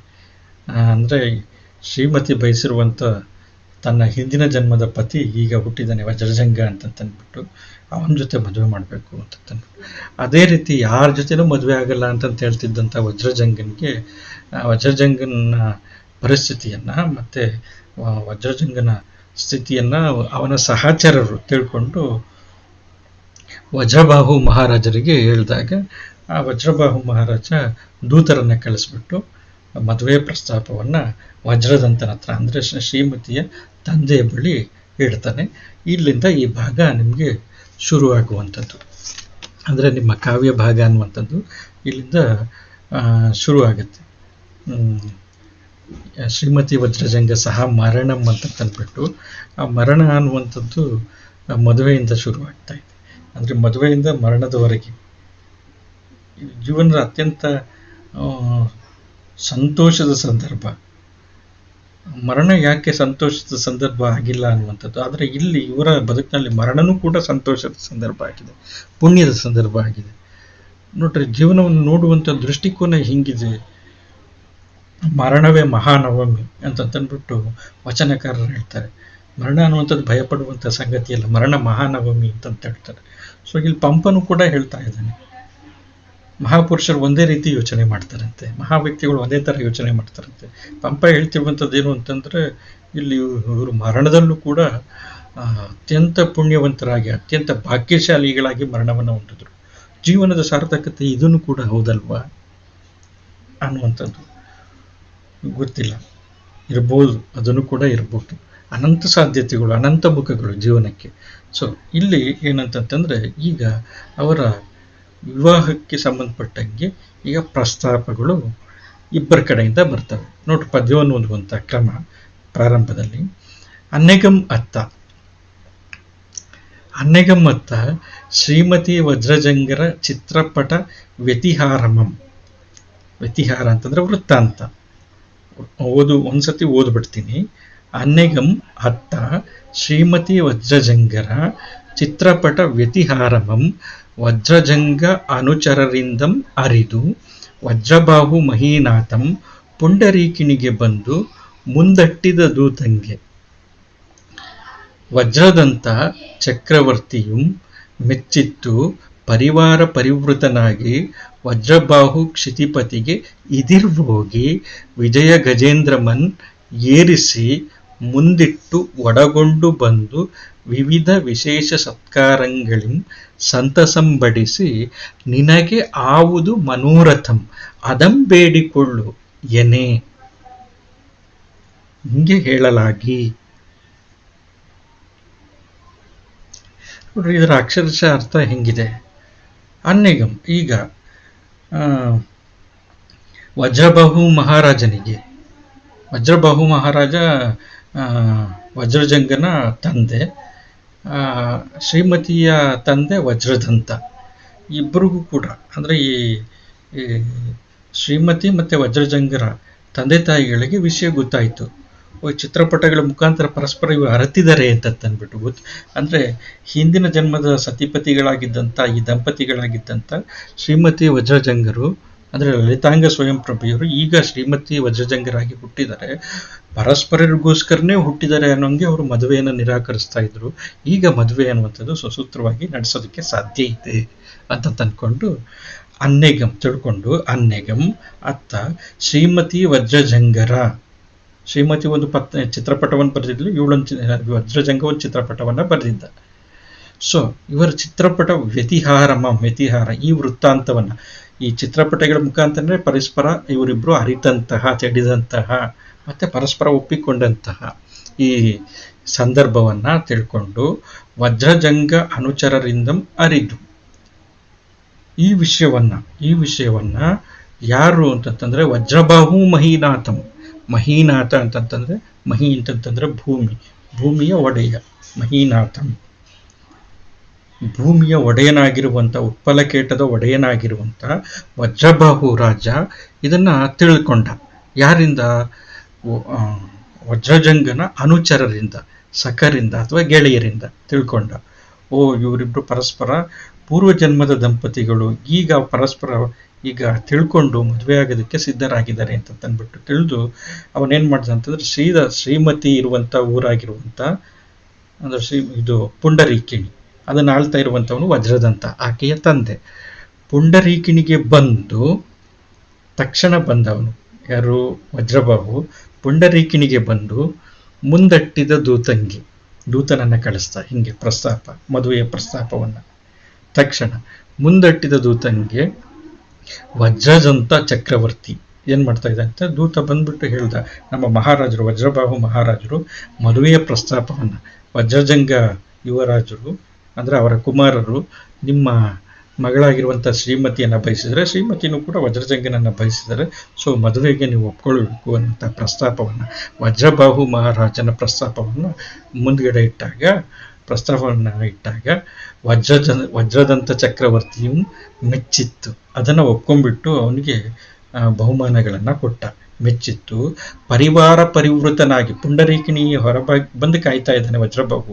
ಇವನು ವಜ್ರದಂತ ಎಲ್ಲ ಪರಿವಾರದವರು ಸಮೇತ ಬಂದು ವಜ್ರಬಾಹು ಕ್ಷಿತಿಪತಿಗೆ, ಕ್ಷಿತಿ ಭೂಮಿಯ ಪತಿ ಅಂತಂತಂದ್ರೆ ರಾಜ, ಒಡೆಯ ಅಂದರೆ ಕ್ಷಿತಿಪತಿ ಅಂತಂತಂದ್ರೆ ರಾಜ.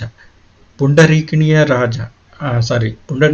ರಾಜನಾಗಿರುವಂಥ ಇವನು ವಜ್ರದಂತ ಉತ್ಪಲಕೇಟದ ರಾಜನಾಗಿರುವಂಥ ವಜ್ರಬಾಹು ಕ್ಷಿತಿಪತಿಗೆ, ವಜ್ರಬಾಹು ರಾಜನ ಎದುರುಗಡೆ ಹೋಗಿ ವಿಜಯ ಗಜೇಂದ್ರಮನ್ ಏರಿಸಿ ಮುಂದಿಟ್ಟು ಒಡಗೊಂಡು, ಒಂದು ವಿಜಯ ಅನ್ನುವಂಥದ್ದು ಒಂದು ಆನೆ ಮೇಲೆ ಹತ್ತಿಸ್ಕೊಂಡು ಕೂರಿಸ್ಕೊಂಡು ಮುಂದಿಟ್ಟು ಅವನನ್ನು ಮುಂದೆ ಕಳಿಸ್ಕೊಂಡು ಒಡಗುಂಡು ಜೊತೆಗೇನೆ ಬಂದು ವಿವಿಧ ವಿಶೇಷ ಸತ್ಕಾರಗಳಿಂ ಸಂತಸಂಬಡಿಸಿ ಅತಿಥಿ ಸತ್ಕಾರವನ್ನೆಲ್ಲ ಮಾಡಿದ್ದಾನೆ. ಅತಿಥಿ ಸತ್ಕಾರವನ್ನೆಲ್ಲ ಮಾಡಿಬಿಟ್ಟು ವಿಶೇಷ ಸತ್ಕಾರಗಳನ್ನು ಮಾಡಿ ಅವನ ಮನಸ್ಸನ್ನು ಸಂತೋಷಗೊಳಿಸಿ ಕೇಳ್ತಾ ಇದ್ದಾನೆ. ನಿನಗೆ ಯಾವುದು ಮನೋರಥಂ ಅದಂ ಬೇಡಿಕೊಳ್ಳು. ನಿನಗೆ ಯಾವುದು, ನನ್ನ ಮನಸ್ಸಿನಲ್ಲಿ ಯಾವುದು ಬಯಕೆ ಇದೆ, ಆಸೆ ಇದೆ, ಯಾವ ಆಕಾಂಕ್ಷೆ ಇಟ್ಕೊಂಡು ಇಲ್ಲಿ ಬಂದಿದ್ದೀರಾ ಅದನ್ನು ದಯಮಾಡಿ ಹೇಳಿ ಏನೇ. ಆಗ ಹೇಳ್ತಾ ಇರುವಂಥದ್ದು,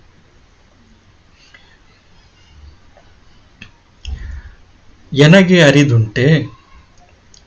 ನೆಕ್ಸ್ಟ್ ಹೇಳ್ತಾ ಇದ್ದಾನೆ ನೋಡ್ರಿ. ಮುಂದಟ್ಟಿದ ದೂತಂಗೆ ವಜ್ರದಂತ ಚಕ್ರವರ್ತಿಯು ಮೆಚ್ಚಿತ್ತು. ಪರಿವಾರ ಪರಿವೃತ ನಾಗಿ ವಜ್ರಬಾಹು ಕ್ಷಿತಿಪತಿಗೆ ಇದಿರ್ಬೋಗಿ ವಿಜಯ ಗಜೇಂದ್ರಮನ್ ಏರಿಸಿ ಮುಂದಿಟ್ಟು ಒಡಗೊಂಡು ಬಂದು ವಿವಿಧ ವಿಶೇಷ ಸತ್ಕಾರಗಳಿಂ ಸಂತಸಂಬಡಿಸಿ ನಿನಗೆ ಆವುದು ಮನೋರಥಂ ಅದಂ ಬೇಡಿಕೊಳ್ಳು ಅಂತಂದ್ಬಿಟ್ಟು ವಜ್ರದಂತ ಕೇಳ್ದ. ಸೊ ಈಗ ವಜ್ರಬಾಹು ಕೇಳ್ತಾ ಇರುವಂಥದ್ದು ಮಾತು, ನಿನಗೆ ಅರಿದುಂಟೆ, ನಿನಗೆ ಅಸಾಧ್ಯವಾಗಿರುವಂಥದ್ದು ಯಾವುದಿದೆಯಪ್ಪ? ಓದ್ತೀನಿ, ಪದ್ಯ ಓದ್ತೀನಿ ನೋಡ್ರಿ.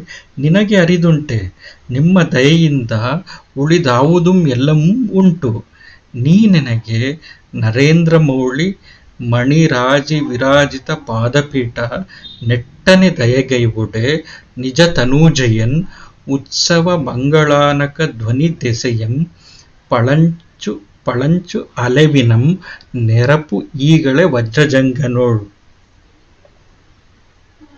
ನೋಡ್ರಿ, ಎನಗೆ ಅರಿದುಂಟೆ ಹೇಳ್ತಾ ಇರುವಂಥದ್ದು. ಎನಗೆ ಅರಿದುಂಟೆ, ನಿಮ್ಗೇನು ಬೇಕು ಅದನ್ನು ಕೇಳ್ಕೊಂಡ್ರೆ, ನನಗೆ ಅಸಾಧ್ಯವಾಗಿರುವಂಥದ್ದೇನಿದೆ, ಈಗ ಅಸಾಧ್ಯವಾಗಿರುವಂಥದ್ದು, ಸಾಧ್ಯವಲ್ಲದೆ ಇರುವಂಥದ್ದೇನಿದೆ, ಅರಿದು ಅಂತಂದ್ರೆ ಅಸಾಧ್ಯ ಅಂತ, ಅರಿದುಂಟೆ ಅಂತಂದ್ರೆ ಸಾಧ್ಯವಲ್ಲದ್ದು ಯಾವುದಿದೆ ಎಲ್ಲನೂ ಕೂಡ ನಿಮ್ಮ ದಯೆಯಿಂದ ಇದೆ ಅಂತಂತ ಅರ್ಥ. ಎನಗೆ ಅರಿದುಂಟೆ ಹೇಳ್ತಾ ಇರುವಂಥದ್ದು, ನಿಮ್ಮ ದಯೆಯಿಂದ ಉಳಿದಾವುದು ಮೆಲ್ಲವೂ ಉಂಟು, ನನಗೇನು ಬೇಕು ಅವೆಲ್ಲನೂ ಕೂಡ ನಿಮ್ಮ ದಯೆಯಿಂದ ನನಗೆ ಸಿಕ್ಕಿದೆ ಹೇಳ್ತಾ ಇರುವಂಥದ್ದು. ನೀ ನನಗೆ ಒಂದು ಕೆಲಸವನ್ನು ಮಾಡಿಕೊಡ್ಬೇಕು, ನನ್ನೊಂದು ಬೇಡಿಕೆ ಇದೆ, ಅದನ್ನು ಕೇಳ್ತಾ ಇದ್ದೀನಿ. ನೀ ನನಗೆ ನರೇಂದ್ರ ಮೌಳಿ, ನೋಡ್ರಿ ರಾಜನೇ, ರಾಜರಲ್ಲಿ ಮೌಳಿ ಅಂತಂತಂದ್ರೆ ಶಿಖರ ಅಂತ, ರಾಜರಲ್ಲಿ ಅತ್ಯಂತ ಎತ್ತರನಾಗಿರುವಂಥವನು, ರಾಜರಿಗೆ ಶಿಖರಪ್ರಾಯನಾಗಿರುವಂಥವನು ನರೇಂದ್ರ ಮೌಳಿ. ಮಣಿರಾಜಿತ, ನೋಡ್ರಿ ಮಣಿರಾಜಿ ವಿರಾಜಿತ ಪಾದಪೀಠ. ರಾಜಿ ಅಂತಂದ್ರೆ ಸಮೂಹ, ವಿವಿಧ ಮಣಿಗಳ ಸಮೂಹದಿಂದ ರಚಿಸಲ್ಪಟ್ಟಿರುವಂಥ, ವಿರಾಜಿತ ಕಂಗೊಳಿಸ್ತಾ ಇರುವಂಥ, ವಿವಿಧ ಮಣಿಗಳಿಂದ ಕೂಡಿ ರಚಿಸಿ ಕಂಗೊಳಿಸ್ತಾ ಇರುವಂಥ ಪಾದಪೀಠವನ್ನು, ಅಂದರೆ ನಿನ್ನ ಪಾದಗಳನ್ನು ಇಡುವಂಥ ಪೀಠ ಇದೆಯಲ್ಲ, ಅಂಥ ಪಾದಪೀಠಗಳನ್ನು ಹೊಂದಿ ಶೋಭಿಸ್ತಾ ಇರುವಂಥ ರಾಜರಲ್ಲಿ ಶ್ರೇಷ್ಠನಾಗಿರುವಂಥವನೇ. ಒಂದು ಕ್ಲಾಸಿಕ್ ಆಗಿರುವಂಥ ಕಾವ್ಯ ಹೆಂಗೆ ಸೆಂಟೆನ್ಸ್ ಅಂತ ಬಿಡ್ಸತ್ ನೋಡಿ.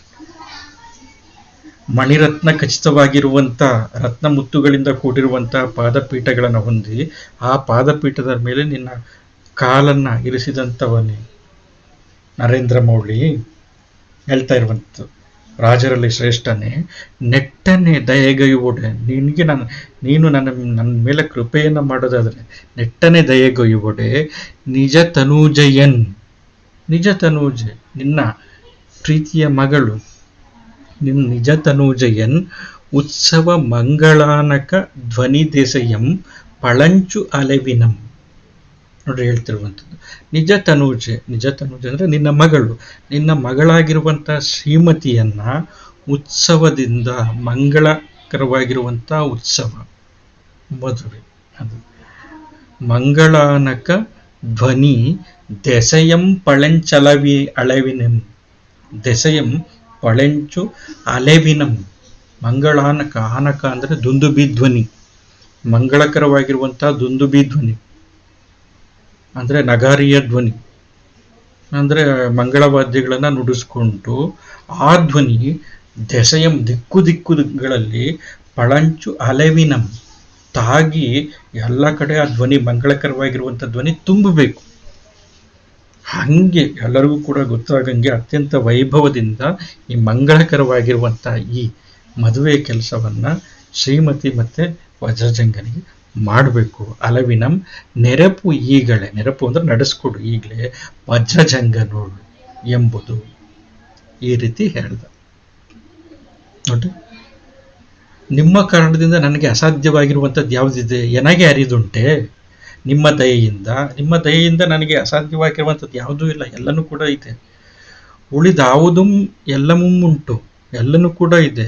ನೀ ನನಗೆ ನರೇಂದ್ರ ಮೌಳಿ, ರಾಜಶೇಖರನೇ, ರಾಜಶ್ರೇಷ್ಠನೇ, ನೀನೇನು ಮಾಡಬೇಕು ಅಂತಂತಂದರೆ ನೋಡ್ರಿ, ಮಣಿ ಮುತ್ತುಗಳ ಮುತ್ತುಗಳಿಂದ ಅಲಂಕೃತವಾಗಿರುವಂಥ ಪಾದಪೀಠವುಳ್ಳವನೇ, ನೆಟ್ಟನೆ ನೀನು ದಯೆಗೈವೊಡೆ, ನೀನು ನನಗೆ ದಯೆಯನ್ನು ತೋರೋದಾದರೆ ನಿಜ ತನುಜಯನ್ ಉತ್ಸವ ಮಂಗಳಾನಕ ಧ್ವನಿ ದೆಸೆಯಿಂ ಪಳೆಂಚಲವಿನಂ, ನಿನ್ನ ಮಗಳನ್ನ ಅತ್ಯಂತ ಉತ್ಸಾಹದಿಂದ ಮತ್ತೆ ಉತ್ಸವ ಮಾಡುವಂಥ ರೀತಿಯಲ್ಲಿ ಮಂಗಳ ಧ್ವನಿಗಳು ದಿಕ್ಕುಗಳನ್ನು ತುಂಬುವಂತೆ ಪಳಂಚಲವಿನಂ, ದಿಕ್ಕುಗಳನ್ನು ತಾಗಬೇಕದು. ಪಳಂಚು ಅಂದರೆ ತಾಗಬೇಕು, ತಾಗಿ ದಿಕ್ಕುಗಳನ್ನ ಸುತ್ತುವರಿಬೇಕು, ಅಲೆವಿನಂ ಸುತ್ತುವರಿಬೇಕು.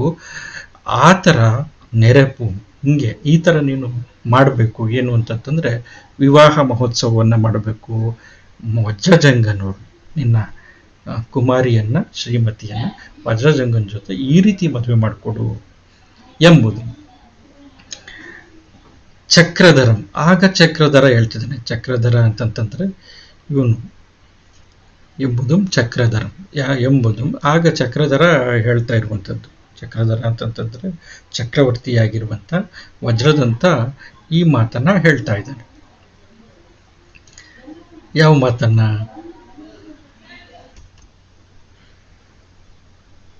ಓದುವಂಥ ಕ್ರಮ ಹೆಂಗಿದೆ ನೋಡ್ರಿ.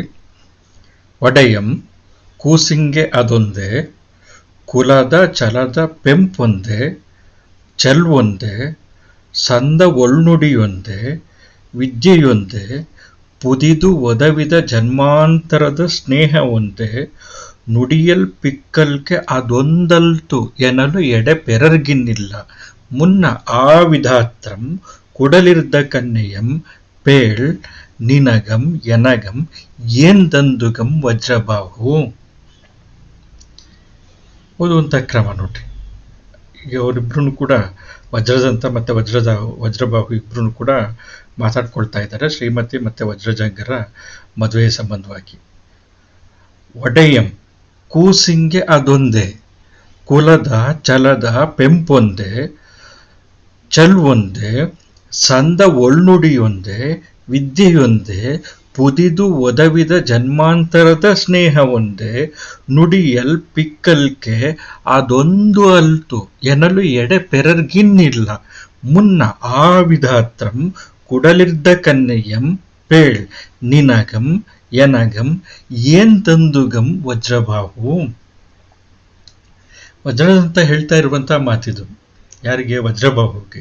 ವಜ್ರಬಾಹು ಯಾರು? ವಜ್ರಜಂಗನ ತಂದೆ. ಒಡೆಯಂ ಕೂಸಿಂಗೆ ಅದೊಂದೇ. ಕೂಸು ಅಂತಂದ್ರೆ ಇಲ್ಲಿ ಶ್ರೀಮತಿಗೆ ಒಡೆಯ ಅಂತಂತಂದ್ಬಿಟ್ಟು ನಿರ್ಧಾರ ಆಗಿರುವಂಥವನು ಅವನೊಬ್ನೇ, ವಜ್ರಜಂಗನೊಬ್ನೇ. ಯಾಕೆಂತಂದ್ರೆ ಲಲಿತಾಂಗ ದೇವನಾದಂಥ ಆ ಹಿಂದಿನ ಜನ್ಮದ ಸಂದರ್ಭದಲ್ಲಿ ಸ್ವಯಂ ಪ್ರಭೆಯಾಗಿ ಶ್ರೀಮತಿ ಅವನ ಹೆಂಡತಿಯಾಗಿ ಪತ್ನಿಯಾಗಿ ಇದ್ದಂಥವಳು. ಈಗ ಇಬ್ರು ಕೂಡ ಪುನರ್ಜನ್ಮ ತಳೆದು ಬಂದಿದ್ದಾರೆ. ಸ್ವಯಂ ಪ್ರಭೆ ಶ್ರೀಮತಿಯಾಗಿದ್ದಾಳೆ, ಲಲಿತಾಂಗ ದೇವ ವಜ್ರಜಂಗನಾಗಿದ್ದಾನೆ.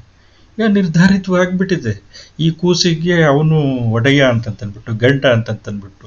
ಸೊ ಹಾಗಾಗಿ ಒಡೆಯಂ ಕೂಸಿಂಗೆ ಅದೊಂದೇ. ಈ ಕೂಸಿಗೆ, ಈ ಹೆಣ್ಣುಗೂಸಿಗೆ ಅಥವಾ ಶ್ರೀಮತಿಗೆ ಒಡೆಯ ಅಥವಾ ಪತಿ ಯಾರು? ವಜ್ರಜಂಗ ಒಂದೇ. ಮತ್ತೆ ಅಲ್ಲಿಗೆ ಏನು ಅಂತಂತಂದ್ರೆ ಅದು ನಿರ್ಧಾರವಾಗಿರುವಂಥದ್ದು. ನಾನು ನೀನು ಯಾರು ಬೇರ್ಪಡಿಸೋದಕ್ಕೆ? ನೆಕ್ಸ್ಟ್, ಕುಲದ ಛಲದ ಪೆಂಪೊಂದೆ. ಮತ್ತಿನ್ನೇನಾದ್ರು ಅನುರೂಪತೆ ಏನಾದ್ರು ನೋಡೋಣ, ಅಂತಸ್ತಿನಲ್ಲಿ ಸಮಾನತೆ ಏನಾದ್ರು ನೋಡೋಣ. ನೀನು ರಾಜ, ನಾನು ಕೂಡ ರಾಜನೇ.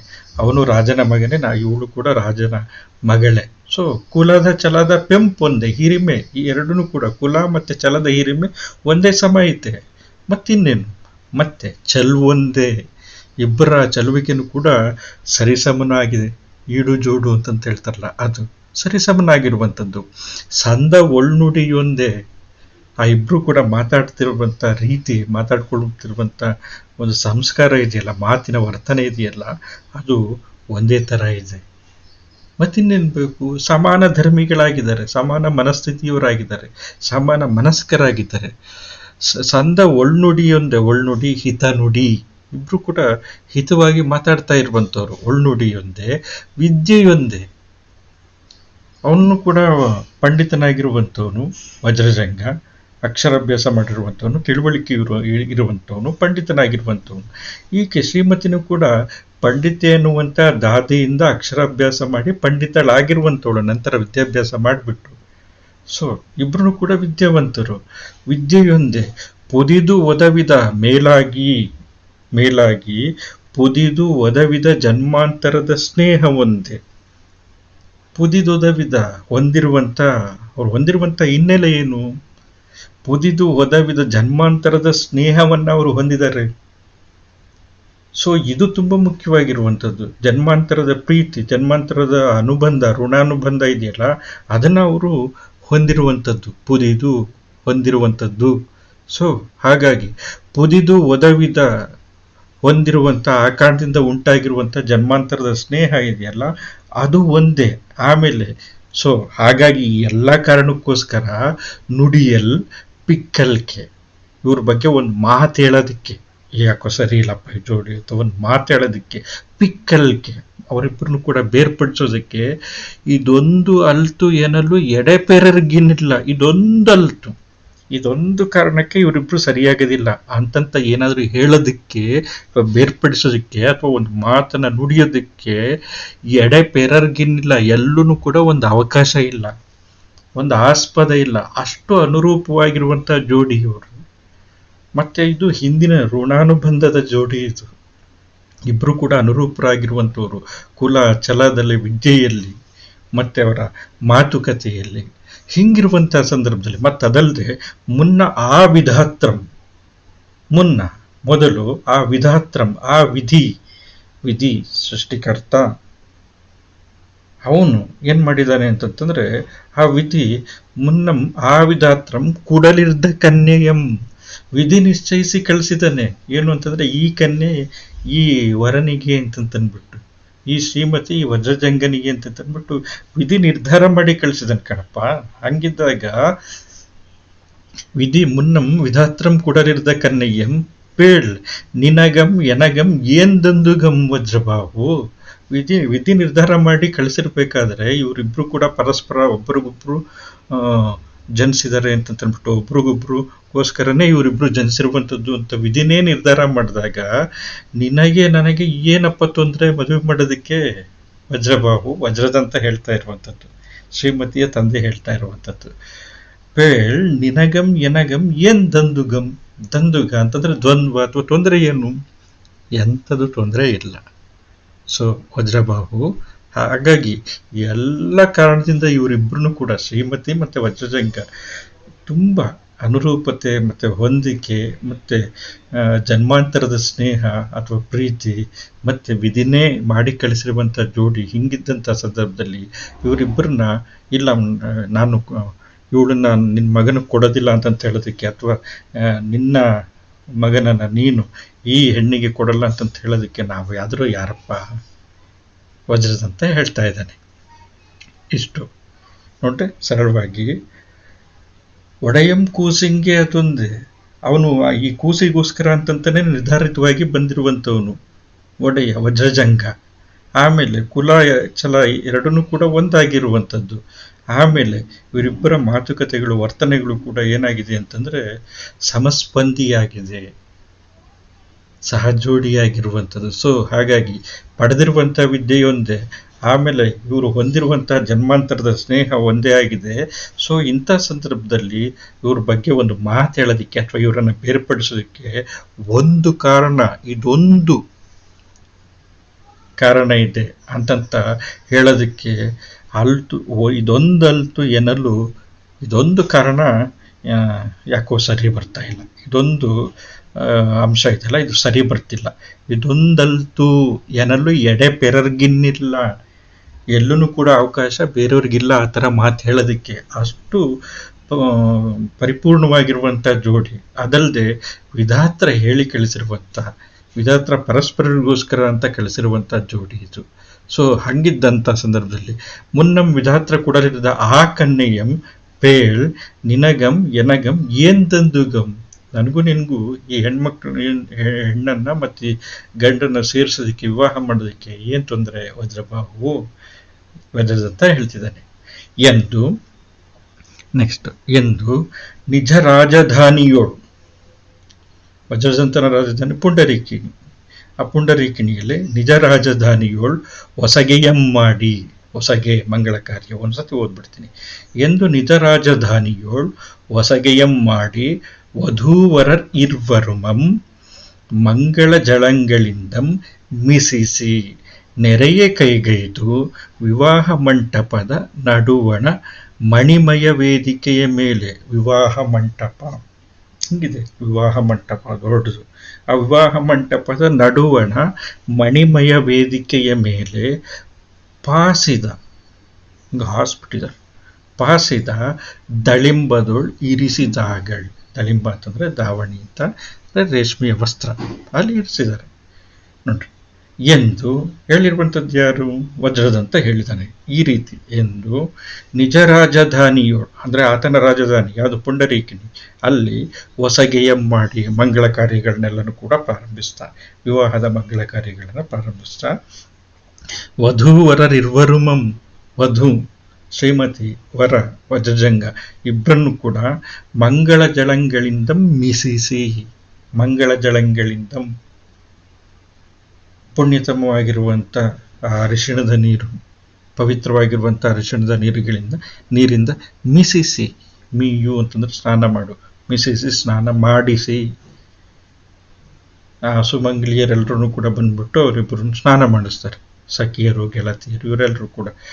ಸೊ ಈ ಥರ ಮದುವೆಯ ಸಂದರ್ಭದಲ್ಲಿ ಇವೆಲ್ಲನೂ ಕೂಡ ನಡೆಯುವಂಥದ್ದು. ಮಿಸಿಸಿ ನೆರೆಯ ಕೈಗೈದು, ಇಬ್ಬರು ಕೂಡ ತುಂಬ ಸುಂದರವಾಗಿ ಅಲಂಕರಿಸ್ತಾ ಇದ್ದಾರೆ, ಬಣ್ಣಗಳನ್ನೆಲ್ಲ ಇಡ್ತಾ ಇದ್ದಾರೆ, ಚಿನ್ನದ ಆಭರಣಗಳನ್ನು ತೊಡಿಸ್ತಾ ಇದ್ದಾರೆ, ಉತ್ತಮವಾಗಿರುವಂಥ ವಸ್ತ್ರಗಳನ್ನು ತೊಡಿಸ್ತಿದ್ದಾರೆ.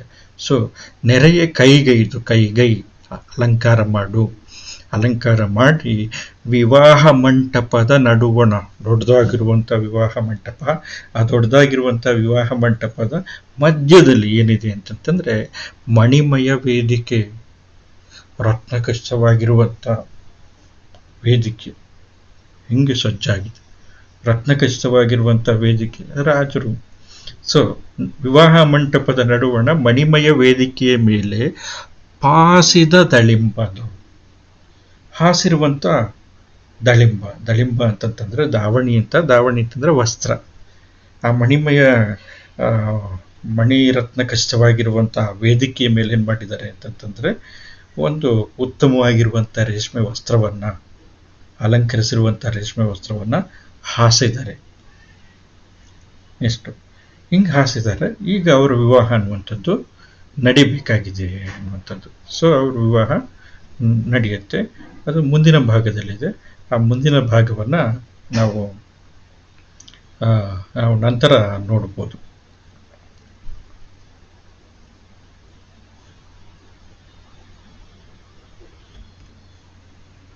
ಇಲ್ಲಿ ಈ ಭಾಗದಲ್ಲಿ ಕಂಡುಬರುವಂಥ ತುಂಬ ಮುಖ್ಯವಾಗಿರುವಂಥ ಪಾತ್ರಗಳು ಅಂತಂತಂದರೆ ಶ್ರೀಮತಿ ಮತ್ತು ವಜ್ರಜಂಗ, ಆಮೇಲೆ ವಜ್ರಜಂಗನ ತಂದೆಯಾಗಿರುವಂಥ ವಜ್ರಬಾಹು, ಶ್ರೀಮತಿಯ ತಂದೆಯಾಗಿರುವಂಥ ವಜ್ರದಂತ.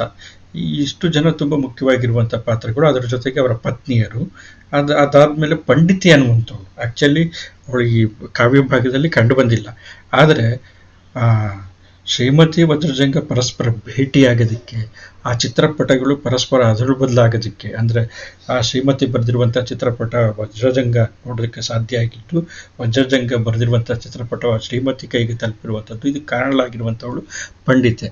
ಸೊ ಅದಾದಮೇಲೆ ಈ ವಿವರಗಳೆಲ್ಲ ಗೊತ್ತಾಗಿ ಇವರಿಬ್ಬರ ಜನ್ಮಾಂತರದ ಸಂಬಂಧಗಳನ್ನು, ಜನ್ಮಾಂತರದ ದಾಂಪತ್ಯ ಜೀವನವನ್ನು ವಜ್ರಬಾಹು ಮತ್ತು ವಜ್ರದಂತ ಅರಿತು ಬಿಟ್ಟು ಇವರಿಬ್ಬರನ್ನು, ಅಂದರೆ ಲಲಿತಾಂಗ ಮತ್ತು ಸ್ವಯಂಪ್ರಭೆಯ ಜೀವನದ ಸಂದರ್ಭವನ್ನು ಕೂಡ ಅರಿತು, ಮತ್ತು ಇವಾಗ ಕೂಡ ಅವರು ವಿವಾಹ ಆಗದೆ ಪರಸ್ಪರ ಅವರೇ ಸಿಗಬೇಕು, ನನಗೆ ಶ್ರೀಮತಿ ಬಯಸ್ತಾ ಇರುವಂಥದ್ದು ಲಲಿತಾಂಗ ದೇವನ್ನೇ ಸಿಗಬೇಕು ಅಂತ ಅಂದ್ಬಿಟ್ಟು ಜಂಗ ಅವನು ಬಯಸ್ತಾ ಇರುವಂಥದ್ದು ನನಗೆ ಸ್ವಯಂಪ್ರಭೆನೇ ಸಿಗಬೇಕು ಅಂತಂದ್ಬಿಟ್ಟು, ನಂತರ ಅವರಿಬ್ಬರನ್ನು ಕೂಡ ಇಲ್ಲಿ ಬಂದು ವಜ್ರಜಂಗ ಮತ್ತು ಶ್ರೀಮತಿಯಾಗಿ ಜನಿಸಿರುವಂಥದ್ದು ಪರಸ್ಪರ ಅರಿವಿಗೆ ಬಂದ್ಬಿಟ್ಟು ನಂತರ ಅವರು ವಿವಾಹ ಸಂಪನ್ನಗೊಂಡಿದೆ. ಇಲ್ಲಿ ಈ ಪ್ಯಾರ ಮುಗಿಯುತ್ತೆ. ಉಳಿದಿರುವಂಥದ್ದನ್ನು ನಾನು ನೆಕ್ಸ್ಟ್ ಅಧಿವೇಶನದಲ್ಲಿ ನಾನು ಕಂಟಿನ್ಯೂ ಮಾಡ್ತೀನಿ. ಅರ್ಥ ಆಗಿದೆ ಅಂತ ಅಂದ್ಕೊಂಡಿದ್ದೀನಿ. ಮತ್ತು ಇನ್ ಕೇಸ್ ಏನಾದರೂ ಡೌಟ್ ಇದ್ದರೆ ಮತ್ತೊಂದು ಸತಿ ಗಮನಿಸಿ, ಸಮಸ್ಯೆ ಇದ್ದಂಥ ಸಂದರ್ಭದಲ್ಲಿ ನನ್ನ ಸಂಪರ್ಕಿಸಿ. ಎಲ್ಲರಿಗೂ ಕೂಡ ಒಳ್ಳೆಯದಾಗಲಿ.